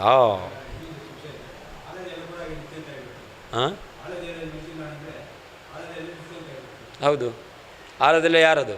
ಲಕ್ಷ್ಮೀದೇವಿ. ಆದ್ದರಿಂದ ಅವಳಿಗೂ ಹೌದು, ಲಕ್ಷ್ಮೀದೇವಿಯೇ ನೀರಿನ ರೂಪದಲ್ಲಿ, ಆಲದೆಲೆಯ ರೂಪದಲ್ಲಿ, ಕತ್ತಲೆಯ ರೂಪದಲ್ಲಿ, 3 ರೂಪದಲ್ಲಿದ್ದಾಳೆ. ಶ್ರೀಭೂ ದುರ್ಗಾ ಎಂಬ 3 ರೂಪದಿಂದ ಅಲ್ಲೂ ದೇವರನ್ನು ಬಿಡ್ತಾ ಇಲ್ಲ, ದೇವರಿಗೆ ಪ್ರವೇಶ ಇಲ್ಲ. ಪ್ರಳಯ ಕಾಲದಲ್ಲೂ ಕೂಡ ಲಕ್ಷ್ಮಿನ ಬಿಡಲ್ಲ ಅಂತಾಳೆ. ಅಲ್ಲಿಯೂ ಕೂಡ 3 ರೂಪದಿಂದ ಪರಮಾತ್ಮನ ಜೊತೆಯಲ್ಲಿದ್ದಾಳೆ.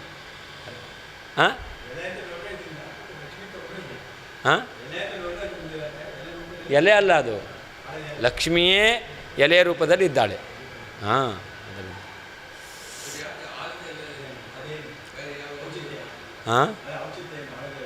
ಅದು ಅಶ್ವತ್ಥ ಅಂತ. ಈ ಜಗತ್ತಿದೆಯಲ್ಲ ಅದು ಅಶ್ವತ್ಥ ಅಂತಂದರೆ ಇವತ್ತಿದ್ದ ಹಾಗೆ ನಾಳೆ ಇರಲ್ಲ ಅಂತ ತೋರಿಸ್ಬೇಕು. ಹಾಗೆ ಈ ಪ್ರಳಯ ಇದೆಯಲ್ಲ ಅದು ಅಶ್ವತ್ಥ ಎಲೆ ಅಂದರೆ ಏನರ್ಥ? ಇವತ್ತು ಪ್ರಳಯ ಇದೆ, ನಾಳೆ ಪ್ರಳಯ ಇರಲ್ಲ, ಅಂದರೆ ಪುನಃ ಸೃಷ್ಟಿಯಾಗುತ್ತೆ ಅಂತ ತೋರಿಸ್ತಾನೆ. ಪ್ರಳಯ ಅದು ಯಾವಾಗಲೂ ಇರುತ್ತೆ ಅಂತಿಲ್ಲ. ಪ್ರಳಯ ಹೋಗುತ್ತೆ, ಪುನಃ ಸೃಷ್ಟಿಕಾಲ ಬರುತ್ತೆ. ಅದನ್ನು ತೋರಿಸ್ಬೇಕು. ಅದಕ್ಕೆ ಪರಮಾತ್ಮ ಆಲದೆಲೆ ಮೇಲೆ ಇದ್ದಾನೆ. ಹೌದು, ಭೂಮಿ ಅನಿತ್ಯ. ಎಲ್ಲೂ ಹೇಳಲಿಲ್ಲ, ನೀವು ಹೇಳ್ತಾ ಇದ್ದೀರ ಅಷ್ಟೇ.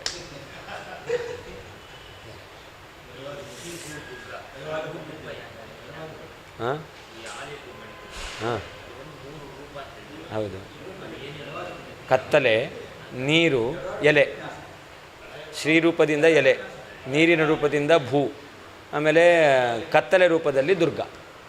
ಹೀಗೆ ಶ್ರೀಭೂ ದುರ್ಗಾ. ಏನು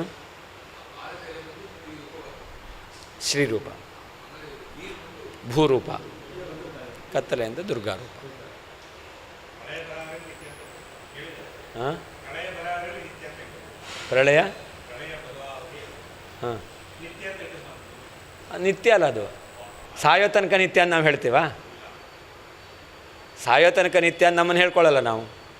ಹಾಗೆ ಜಗತ್ತು ಕೂಡ ಅದು ಪ್ರಳಯ ಕಾಲ ತನಕ ನಿತ್ಯ ಅಂತ ಹೇಳಿಕ್ಕೆ ಬರಲ್ಲ. ನಿತ್ಯ ಅಂದರೆ ಏನರ್ಥ? ಯಾವುದಕ್ಕೆ ಹುಟ್ಟು ಸಾವುಗಳಿಲ್ಲವೋ, ಅದಕ್ಕೆ ಉತ್ಪತ್ತಿ ನಾಶಗಳಿಲ್ಲವೋ ಅದನ್ನೇ ನಿತ್ಯ ಅಂತಾರೆ. ನಿತ್ಯ ಶಬ್ದದ ಡೆಫಿನೇಷನ್ನೇ ಅದು. ತುಂಬ ವರ್ಷ ಇರೋದರಿಂದ ಅದನ್ನು ನಿತ್ಯ ಅಂತ ಕರೆಯಲ್ಲ. ತುಂಬ ಕಾಲ ಇರುತ್ತೆ ಅಂತ ಮಾತ್ರಕ್ಕೆ ನಿತ್ಯ ಅಂತ ಕರೆಯಲ್ಲ. ಹಾಂ ಹಾಂ ಹಾಂ ಅದು ಮನ್ವಂತರ ಪ್ರಳಯ ಅಂತ ಹೇಳ್ತಾರೆ. ಅದು ಮಹಾಪ್ರಳಯ ಅಲ್ಲ, ಎಲ್ಲರೂ ಸಾಯಲ್ಲ.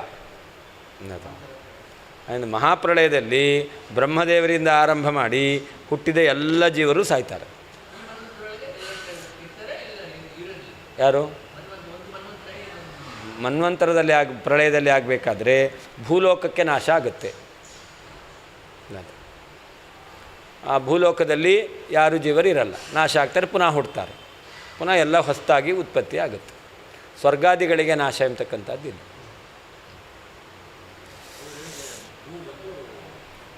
ನಿತ್ಯ ಅಂತಂದರು ಏನು? ಭೂಮಿ ಅಂದರೆ ಪೃಥ್ವಿ ಅಂತ ತಗೊಂಡ್ರೂ ಕೂಡ ಅದು ನಿತ್ಯ ಅಲ್ಲ, ಆಯಿತಾ? ಜಗತ್ತು ಅಂತ ತೆಗೆದುಕೊಂಡ್ರೆ ಇಡೀ ಬ್ರಹ್ಮಾಂಡ ಅಂತಾಯಿತು, ಅದು ನಿತ್ಯ ಅಲ್ಲ. ಅದು ನಿತ್ಯ ಅಲ್ಲ, ಅಲ್ಲ. ಬ್ರಹ್ಮಾಂಡವನ್ನು ಸೃಷ್ಟಿ ಮಾಡ್ತಾನೆ. ಹಾಂ ಹಾಂ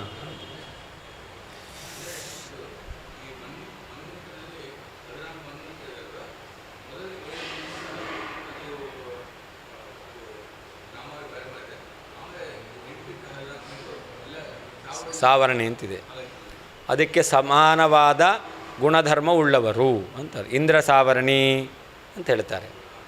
ಇಂದ್ರನಿಗೆ ಸಮಾನವಾಗಿರ್ತಕ್ಕಂತಹ ಗುಣಧರ್ಮ ಉಳ್ಳವನು ಅಂತ ಅರ್ಥ. ಅದರಿಂದ ಅಲ್ಲಿ ಸಾವರ್ಣಿ ಅಂತ ಹೇಳ್ತಾರೆ. ಸವರ್ಣ ಅಂದರೆ ಸಮಾನ. ಸವರ್ಣ ಉಳ್ಳವರು ಸಾವರ್ಣಿ.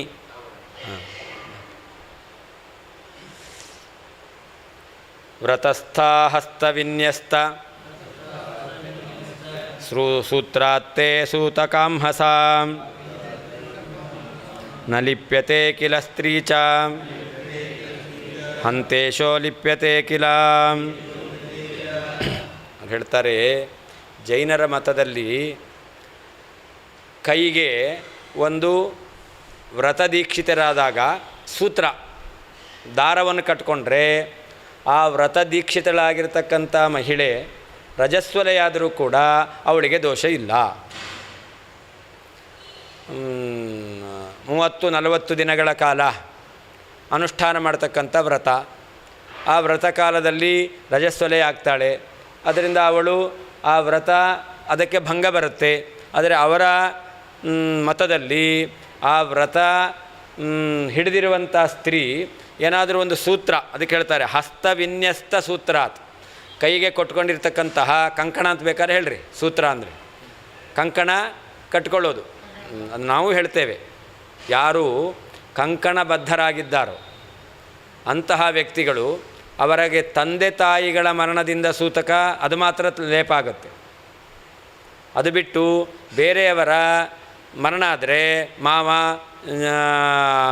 ಅತ್ತೆ ಇಂಥವರು ಚಿಕ್ಕಮ್ಮ ಇಂಥವರೆಲ್ಲ ಸತ್ತರೆ ಈ ವ್ರತದೀಕ್ಷಿತನಾಗಿರ್ತಕ್ಕಂತಹ ಕಂಕಣ ಬಂಧಿತರಾದವರು, ಬರೀ ವ್ರತದೀಕ್ಷಿತ ಅಲ್ಲ, ಕಂಕಣ ಕಟ್ಕೊಂಡಿರ್ತಕ್ಕಂಥ ವ್ಯಕ್ತಿಗೆ ಅವನಿಗೂ ಕೂಡ ನಮ್ಮಲ್ಲೂ ಇದೆ ಏನಂತ ಅಶೌಚ ಎಂಬತಕ್ಕಂಥದ್ದಿಲ್ಲ, ಮೈಲಿಗೆ ಎಂಬತಕ್ಕಂಥದ್ದಿಲ್ಲ ಅಂತ. ಅವರು ಇದರಲ್ಲಿ ರಜಸ್ವಲೆಯಾದವಳಿಗೂ ಕೂಡ ವಿನ್ಯಸ್ತ ಸೂತ್ರಾತ್, ಕೈಗೆ ಕಟ್ಕೊಂಡಿರ್ತಕ್ಕಂತಹ ದಾರದಿಂದಾಗಿ ಏನಿಲ್ಲ ಪಾಪ ಎಂಬತಕ್ಕಂಥದ್ದು ಇಲ್ಲ ಅಂತ ಹೇಳ್ತಾರೆ ಜೈನ ಮತದಲ್ಲಿ ಅಂತ. ಆದ್ದರಿಂದ ಪರಮಾತ್ಮ ಅವನು ಸರ್ವೇಶ್ವರನಾಗಿದ್ದಾನೆ. ಅಸ್ವತಂತ್ರಳಾಗಿರ್ತಕ್ಕಂಥ ಒಬ್ಬ ಸ್ತ್ರೀ ಅವಳೇ ಒಂದು ದಾರವನ್ನು ಕೈಯಲ್ಲಿ ಕಟ್ಕೊಂಡಿದ್ದಾಳೆ ಎಂದ ಮಾತ್ರಕ್ಕೆ ಅವಳಿಗೆ ಈ ಪಾಪದ ಲೇಪ ಇಲ್ಲ, ಆ ಶೌಚ ಎಂಬತಕ್ಕಂಥದ್ದಿಲ್ಲ ಅಂತ ನೀವು ಹೇಳ್ತೀರಾ ಅಂತಂದರೆ, ಪರಮಾತ್ಮ ಸರ್ವೇಶ್ವರನಾಗಿದ್ದಾನೆ, ಸರ್ವನಿಯಾಮಕನಾಗಿದ್ದಾನೆ. ಅಂತಹ ಪರಮಾತ್ಮನಿಗೆ ಪಾಪದ ಲೇಪ ಆಗುತ್ತಾ ಅಂತ ಮುಂದೆ ಹೇಳ್ತಾರೆ. ಪರಮಾತ್ಮನಿಗೂ ಸೂತ್ರ ಇದೆ. ಆ ನಿಮ್ಮ ಮತದಲ್ಲಿ, ಜೈನ ಮತದಲ್ಲಿ ಹೆಣ್ಣು ಒಂದು ಹಗ್ಗ ಕಟ್ಕೊಂಡಿದ್ದಾಳೆ. ನಮ್ಮ ಭಗವಂತ ಇದ್ದಾನಲ್ಲ, ಅವನು 3 ದಾರವನ್ನು ಯಾವಾಗಲೂ ಇಟ್ಕೊಂಡಿದ್ದಾನೆ, ಜನಿವಾರ ಇಟ್ಕೊಂಡಿದ್ದಾನೆ ಅಂತ ಅರ್ಥ. ಅಂದರೆ ಅವನು ಸೂತ್ರಬದ್ಧಿತರಾಗಿದ್ದಾನೆ. ಅಂದರೆ ಅವನಿಗೂ ಕೂಡ ಪಾಪದ ಲೇಪ ಆಗಲಿಕ್ಕಿಲ್ಲ ಅಂತ ಮುಂದೆ ಹೇಳ್ತಾರೆ ಅದನ್ನು. ಯಜ್ಞೋಪವೀತಂ ಪರಮಂ ಪವಿತ್ರಂ ಪ್ರಜಾಪತೇರ್ಯ ಸಹಜಂ. ಅದರಿಂದ ಅದು ಪರಮಾತ್ಮನಿಗೆ ಹುಟ್ಟಬೇಕಾದರೆ ಯಜ್ಞೋಪವೀತ ಇದೆ. ಉಳಿದವರೆಲ್ಲ ಯಜ್ಞೋಪವೀತ ಆಮೇಲೆ ಹಾಕ್ಕೋಬೇಕು. ಸಹಜಂ ಪರಮಾತ್ಮನಿಗೆ ಹುಟ್ಟಬೇಕಾದ್ರೆ ಇದೆ. ಆದ್ದರಿಂದ ಪರಮಾತ್ಮನಿಗೆ ಪಾಪದ ಲೇಪ ಆಗಲಿಕ್ಕೆ ಹೇಗೆ ಯಾಕೆ ಅವನು ಸೂತ್ರಬಂಧಿತನಾಗಿದ್ದಾನೆ.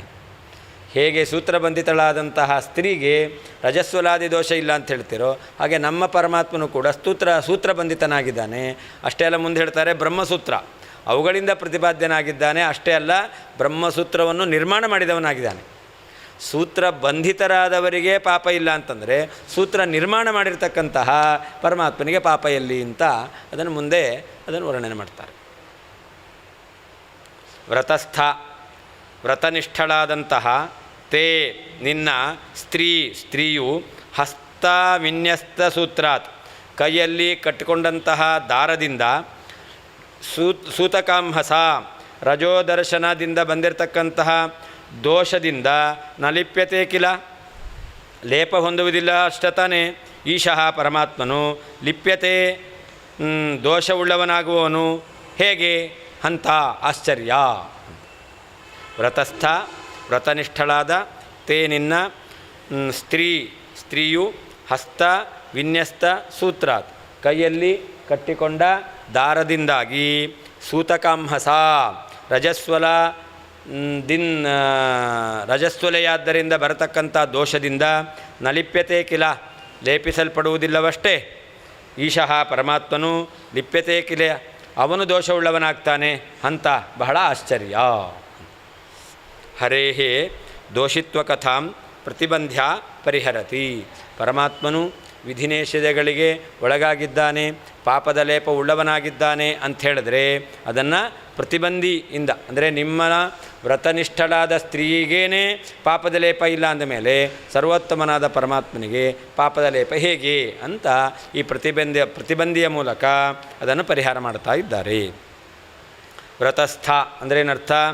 ಜಿನ ಸಮಯ ಉಕ್ತ ವ್ರತಸ್ಥ ಅಂತ. ಜಿನದ ಮತದಲ್ಲಿ ಹೇಳಿರುವಂತಹ ವ್ರತವನ್ನು ಅನುಷ್ಠಾನ ಮಾಡುವವಳು, ಜೈನ ಸಂಪ್ರದಾಯದಲ್ಲಿ ಹೇಳಿರ್ತಕ್ಕಂಥ ವ್ರತವನ್ನು ಅನುಷ್ಠಾನ ಮಾಡುವವಳು. ತೇ ತವ ಸ್ತ್ರೀ ಚ ಇತಿ ಸಂಬಂಧ, ನಿನ್ನ ಸ್ತ್ರೀ ಅಂದರೆ ನಿನ್ನ ಪತ್ನಿಯೂ ಆಗಿರಬಹುದು ಅಂತ. ಹಸ್ತವಿನ್ಯಸ್ತ ಸೂತ್ರಾತ್ ಮಂತ್ರಿತ ಹಸ್ತಬದ್ಧ ಕಂಕಣ ಸೂತ್ರಾತ್, ಮಂತ್ರದಿಂದ ಅಭಿಮಂತ್ರಿತವಾಗಿರ್ತಕ್ಕಂಥ ಕೈಯಲ್ಲಿ ಕಟ್ಟಿರುವಂತಹ ಕಂಕಣ ಸೂತ್ರದಿಂದ, ಅದೇ ಕಂಕಣ ಬಂಧನ, ಅದರಿಂದ ಸೂತಕಾಂಹಸ ರಜೋರೂಪ ಸೂತಕ ದೋಷೇಣ ಅಂತ. ರಜಸ್ಸು ಅಂದ್ರೇನದು? ಸೂತಕ. ಯಾಕೆ? ಇಂದ್ರ ಏನು ಬ್ರಹ್ಮಹತ್ಯೆ ಮಾಡಿದ ಅದರ ದೋಷವೇ ಅದು ಸ್ತ್ರೀಯರಲ್ಲಿ ಕಾಣುತ್ತೆ ಅಂತ ಹೇಳ್ತಾರೆ. ಆದ್ದರಿಂದ ಅದೇನದು? ಸೂತಕ ದೋಷ. ಆದ್ದರಿಂದ ಆ ಸೂತಕ ದೋಷದಿಂದ ನಲಿಪ್ಯತೆ ಕಿಲ, ಅವಳಿಗೆ ಆ ಪಾಪದ ಲೇಪ ಇಲ್ಲ ತಾನೆ. ಅದೇ ಕಿಲ ಅಂತ ಉಪಹಾಸ, ತಮಾಷೆ ಮಾಡ್ತಾ ಇದ್ದಾರೆ. ಅವರಿಗೆ ಆ ಲೇಪ ಆಗಲೇಬೇಕದು, ಆದರೆ ಇಲ್ಲ ಅಂತ ನೀವು ಹೇಳ್ತೀರಾ ಅಂತ ಅಪಹಾಸ್ಯ ಮಾಡ್ತಾ ಇದ್ದಾರೆ. ಹಸ್ತ ನ್ಯಸ್ತ ಸೂತ್ರತುಲ್ಯಮಪಿ ಜಗದೀಶ್ವರಸ್ಯ ಸಾಮರ್ಥ್ಯಂ ನಾಸ್ತಿ ಇತ್ಯತದ್ ಅತಿನಿಕೃಷ್ಟಮಿತಿ ಭಾವ. ಒಂದು ಹಗ್ಗಕ್ಕೇನೆ ಕೈಯಲ್ಲಿದೆ ಅಂತಂದರೆ ಅಂಥ ಸಾಮರ್ಥ್ಯ ಇದೆ ಅಂತಂದರೆ ಸರ್ವಸಮರ್ಥನಾದ ಪರಮಾತ್ಮನಿಗೆ ಆ ಸಾಮರ್ಥ್ಯ ಇಲ್ವೇನು? ಇಲ್ಲ ಅಂತ ಹೇಳೋದು ಇದು ಬಹಳ ನಿಕೃಷ್ಟವಾದದ್ದು ಅಂತ ಹೇಳ್ತಾ ಇದ್ದಾರೆ. ಹಸ್ತನ್ಯಸ್ತ ಸೂತ್ರತುಲ್ಯಮಪಿ, ಕೈಯಲ್ಲಿ ಕಟ್ಕೊಂಡಿರ್ತಕ್ಕಂತಹ ಸೂತ್ರಕ್ಕೆ ಸಮಾನವಾಗಿರ್ತಕ್ಕಂತಹ ಸಾಮರ್ಥ್ಯಂ ಯಾರಿಗೆ? ಜಗದೀಶ್ವರಸ್ಯ, ಜಗದೊಡೆಯ ಪರಮಾತ್ಮನಿಗೆ ಸಾಮರ್ಥ್ಯಂ ನಾಸ್ತಿ, ಅಂಥ ಸಾಮರ್ಥ್ಯ ಇಲ್ಲ, ಪಾಪದ ಲೇಪ ಆಗಿಸ್ಕೊಳ್ಳಿಕ್ಕೆ ಸಾಧ್ಯ ಇಲ್ಲ ಅಂತ ಹೇಳ್ತೀರಾ ಅಂತಂದರೆ ಇದು ಅತಿ ನಿಕೃಷ್ಟಂ, ಅತ್ಯಂತ ನಿಕೃಷ್ಟವಾದದ್ದು ಅಂತ ಅರ್ಥ. ಹಾಂ, ಹೌದು, ಅದನ್ನು ಒಪ್ತಾರೆ. ಆದರೆ ಜೈನ ಸಂಪ್ರದಾಯದಲ್ಲಿ ಹೇಳಿರ್ತಕ್ಕಂಥ ವ್ರತ ಯಾರು ಅನುಷ್ಠಾನ ಮಾಡ್ತಾ ಇದ್ದಾರೋ ಅವರಿಗೆ ಆ ರಜಸ್ವಲ ದೋಷ ಇಲ್ಲ. ಯಾವಾಗ? ಕಂಕಣ ಬಂಧನದಿಂದ. ಅದನ್ನು ಹೇಳಿದ್ದಾರೆ ಅವರು. ಯಾವುದನ್ನು ಇಲ್ಲ, ಜೈನರದ್ದಿದು.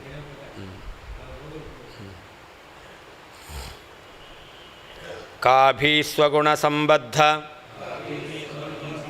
ಸೂತ್ರ ಸಪ್ತಶತೀಪತೆ ಕಂಠೋಪಕಂಠೇ ನೃಹರೇ ತ್ರಿಸೂತ್ರೀ ಸೂತ್ರಿತಸ್ಯ ಚ.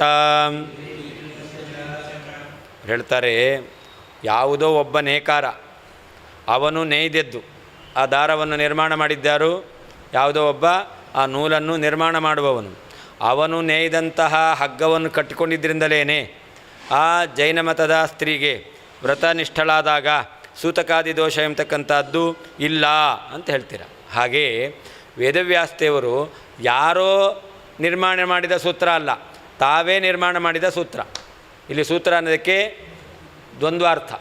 ಒಂದು ಕಡೆಯಲ್ಲಿ ದಾರ ಅಂತ ಅರ್ಥ, ಇನ್ನೊಂದು ಕಡೆಯಲ್ಲಿ ಬ್ರಹ್ಮಸೂತ್ರ ಅಂತ ಅರ್ಥ. ಅಂದರೆ ತಾವೇ ನಿರ್ಮಾಣ ಮಾಡಿರ್ತಕ್ಕಂತಹ ಯಾವ ಬ್ರಹ್ಮಸೂತ್ರಗಳಿದೆ ದೈವಿ ಮೀಮಾಂಸಾ ಶಾಸ್ತ್ರ ಅಂತ ಹೇಳ್ತಾರೆ. ಹಾಗೆ ಸಪ್ತಶತಿ ಅಂತಿದೆ. ಯಾವುದು ಸಪ್ತಶತಿ? ಭಗವದ್ಗೀತೆ 700 ಶ್ಲೋಕಗಳು. ಅಂದರೆ 700 ಶ್ಲೋಕಗಳಿಂದ ಕೂಡಿರ್ತಕ್ಕಂತಹ ಯಾವ ಭಗವದ್ಗೀತೆ ಇವುಗಳಿಂದ ಪ್ರತಿಪಾದ್ಯರಾಗಿದ್ದಾರೆ.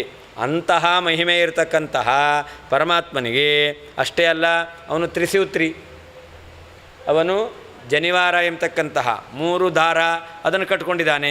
ಆದ್ದರಿಂದಲೂ ಕೂಡ ಪರಮಾತ್ಮನಿಗೆ ಪಾಪದ ಲೇಪ ಎಂಬತಕ್ಕಂಥದ್ದು ಬರಲಿಕ್ಕೆ ಸಾಧ್ಯವೇ ಇಲ್ಲ ಅಂತೇನು ಹೇಳಬೇಕು ಅಂತ ಹೇಳ್ತಾರೆ. ಯಾರು? ಅವನಿಗೆ ವರ್ಣ ಇಲ್ಲ, ಅವನು ವರ್ಣಾತೀತ, ಅವನು ಜಾತ್ಯತೀತ, ಅವನು ಜನತಾದಳ ಅಲ್ಲ ಅಷ್ಟೇ. ಯಾವಾಗ ಭಗವಂತ ಬ್ರಾಹ್ಮಣ ಜಾತಿಯಲ್ಲಿ ಅವತಾರ ಮಾಡಿದ್ದಾನೋ ಅಲ್ಲಿ ಪರಮಾತ್ಮ ಅವನು ವರ್ಣಾತೀತನಾದರೂ ಕೂಡ ಜನಿವಾರವನ್ನು ಹಾಕ್ಕೊಂಡಿದ್ದಾನೆ. ಜನಿವಾರ ಇದೆ ಅವನಿಗೆ. ಜೀವರಿಗೆ ಏನೇನಿದೆಯೋ ಅದೆಲ್ಲ ಪರಮಾತ್ಮನಿಗಿರಬೇಕು.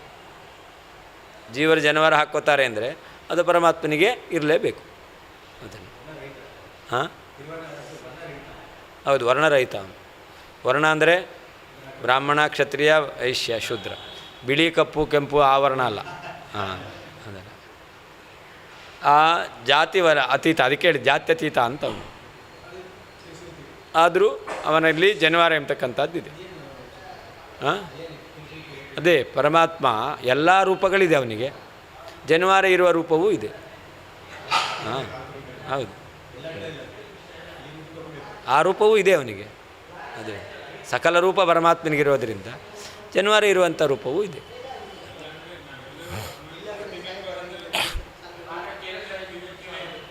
ಅದಕ್ಕೆ ಹೇಳಿದ್ದು. ಹಾಂ, ಆಮೇಲೆ ಉಪನಯನ ಮಾಡಿಕೊಂಡ. ರಾಮಕೃಷ್ಣಾದಿ ಅವತಾರದಲ್ಲಿ ಅನಂತರದಲ್ಲಿ ಉಪನಯನ ಆಗಿದೆ. ರಾಮನಿಗೂ ಉಪನಯನ ಆಯಿತು, ಕೃಷ್ಣನಿಗೂ ಉಪನಯನ ಆಯಿತು. ಅದರ ಆಮೇಲೆ ಗುರುಕುಲದಲ್ಲೂ ವಾಸ ಮಾಡ್ದ, ಎಲ್ಲ ಮಾಡಿದ್ದಾನೆ. ಹಾಂ, ಪರಶುರಾಮದಲ್ಲೂ ಉಪನಯನ ಆಗಿದೆ, ವೇದವ್ಯಾಸ ರೂಪದಲ್ಲೂ ಉಪನಯನ ಆಗಿದೆ, ವಾಮನ ರೂಪದಲ್ಲೂ ಉಪನಯನ ಆಗಿದೆ. ಹಾಂ, ಮತ್ಸ್ಯಕೂರ್ಮಾರಿಗಳಿಗೆ ಅದು ಜಲದಲ್ಲಿರೋದು, ಅದರಿಂದಾಗಿ ಅದಕ್ಕಿಲ್ಲ. ಅದಕ್ಕೆ ಹೇಳ್ತಾರೆ ಇವರು ನೃಹರೇ ಅಂತಾರೆ. ಇವರು ನರಸಿಂಹ ರೂಪ ಕಂಬದಿಂದ ಬಂತಲ್ಲ, ಅದಕ್ಕೆ ಜನಿವಾರ ಇತ್ತು ಅಂತಾರೆ. ನರಸಿಂಹ ರೂಪ ಕಂಬದಿಂದ ಆವಿರ್ಭೂತವಾದದ್ದು, ಆವಾಗ ಪರಮಾತ್ಮನಿಗೆ ಜನಿವಾರ ಇತ್ತು. ಹಾಂ, ಹೌದು ಹೌದು, ಜನಿವಾರ ಇದೆ ಅಲ್ಲಿ, ಅದಕ್ಕೆ ನೃಹರೇಹೆ ಅಂತ ಹೇಳ್ತಾ ಇದ್ದಾರೆ. ಹಾಂ, ಮುಖಕ್ಕೆ ಜನಿವಾರ ಹಾಕ್ಕೊಳ್ಳಲ್ಲ, ಜನಿವಾರ ಹಾಕೊಳ್ಳೋ ದೇಹಕ್ಕೇನೆ.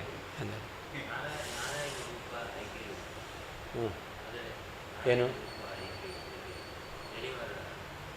ಇದೆಯೋ ಇಲ್ಲ ಅಂತನಾ? ಅಲ್ಲಿಯೂ ಇದೆ. ಸ್ವಗುಣ ಸಂಬದ್ಧ ಸೂತ್ರ ಸಪ್ತಶತೀಪತೇ, ತನ್ನ ಗುಣಗಳೊಂದಿಗೆ ಪ್ರತಿಪಾದಕತ್ವ ಎಂಬತಕ್ಕಂಥ ಸಂಬಂಧವನ್ನು ಹೊಂದಿರುವಂತಹ ಬ್ರಹ್ಮಸೂತ್ರಗಳು ಮತ್ತು ಸೂತ್ರ ಸಪ್ತಶತಿ ದೈವಿ ಮೀಮಾಂಸಾ ಅಂತ ಒಂದು ಸಪ್ತಶತಿ ಅನ್ನೋದಕ್ಕೆ ದೈವಿ ಮೀಮಾಂಸಾ, ಸೂತ್ರ ಅಂದರೆ ಬ್ರಹ್ಮಮೀಮಾಂಸಾ. ಬ್ರಹ್ಮಮೀಮಾಂಸಾ ಮತ್ತು ಅಥವಾ ಭಗವದ್ಗೀತೆಯೂ ಆಗ್ಬೋದು ಸಪ್ತಶತಿ ಅಂತಂದರೆ.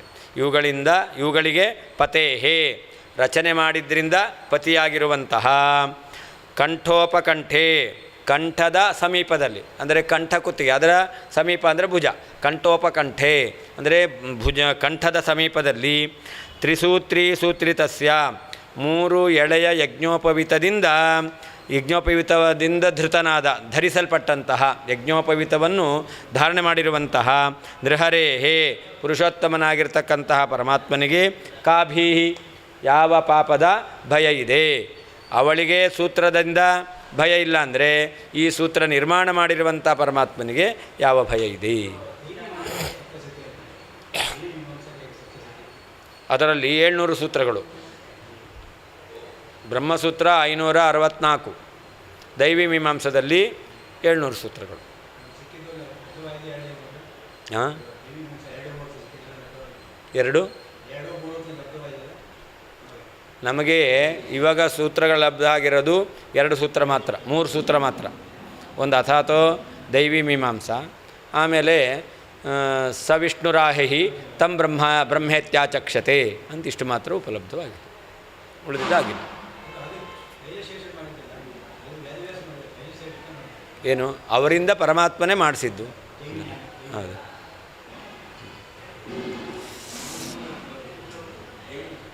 ಹಾಂ, ದೈವಿ ಮೀಮಾಂಸಾ ದೇವತೆಗಳಿಗೆ ಸಂಬಂಧಪಟ್ಟ ತಾರತಮ್ಯವನ್ನು ಹೇಳ್ತಕ್ಕಂಥದ್ದು. ದೈವಿ ಅಂದರೆ ದೇವತೆಗಳಿಗೆ ಸಂಬಂಧಪಟ್ಟದ್ದು. ಆ ಮೀಮಾಂಸಾ ವಿಚಾರ ತಾರತಮ್ಯ, ಬ್ರಹ್ಮಮೀಮಾಂಸಾ. ಇನ್ನೊಂದು ಕರ್ಮಮೀಮಾಂಸಾ, ಪೂರ್ವಮೀಮಾಂಸಾ. ಹಾಂ, ಜೈಮಿನಿ, ಹಾಂ, ಅದು ಪೂರ್ವಮೀಮಾಂಸಾ. ಈಗ 3 ಮೀಮಾಂಸಾ ಇದೆ.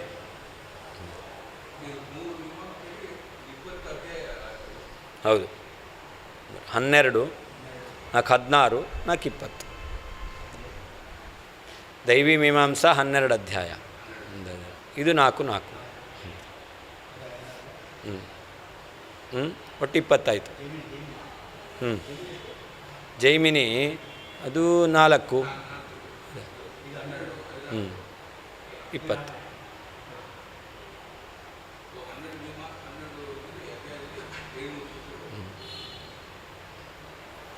ಸ್ವಗುಣ ಸಂಬದ್ಧ ಸೂತ್ರ ಸಪ್ತಶತೀಪತೇ, ತನ್ನ ಗುಣಗಳ ಜೊತೆಯಲ್ಲಿ ಪ್ರತಿಪಾದಕತ್ವ ಎಂಬತಕ್ಕಂಥ ಸಂಬಂಧವನ್ನು ಹೊಂದಿರುವ ಬ್ರಹ್ಮಸೂತ್ರಗಳು ಮತ್ತು ದೈವಿ ಮೀಮಾಂಸಾ ಅಥವಾ ಭಗವದ್ಗೀತೆ, ಅದಕ್ಕೆ ಪತೇಹೇ, ರಚನೆಗೆ ಕಾರಣನಾಗಿರ್ತಕ್ಕಂತಹ, ಮತ್ತು ಕಂಠೋಪಕಂಠೆ, ಕಂಠದ ಸಮೀಪದಲ್ಲಿ, ತ್ರಿಸೂತ್ರಿ ಸೂತ್ರಿತಸ್ಯ, 3 ಎಳೆಯ ಯಜ್ಞೋಪವೀತವನ್ನು ಧಾರಣೆ ಮಾಡಿರುವಂತಹ ನೃಹರೇಹೇ, ಪುರುಷೋತ್ತಮನಾದಂತಹ ಪರಮಾತ್ಮನಿಗೆ ಕಾಭೀಹಿ, ಯಾವ ಪಾಪದ ಭಯ ಇದೆ?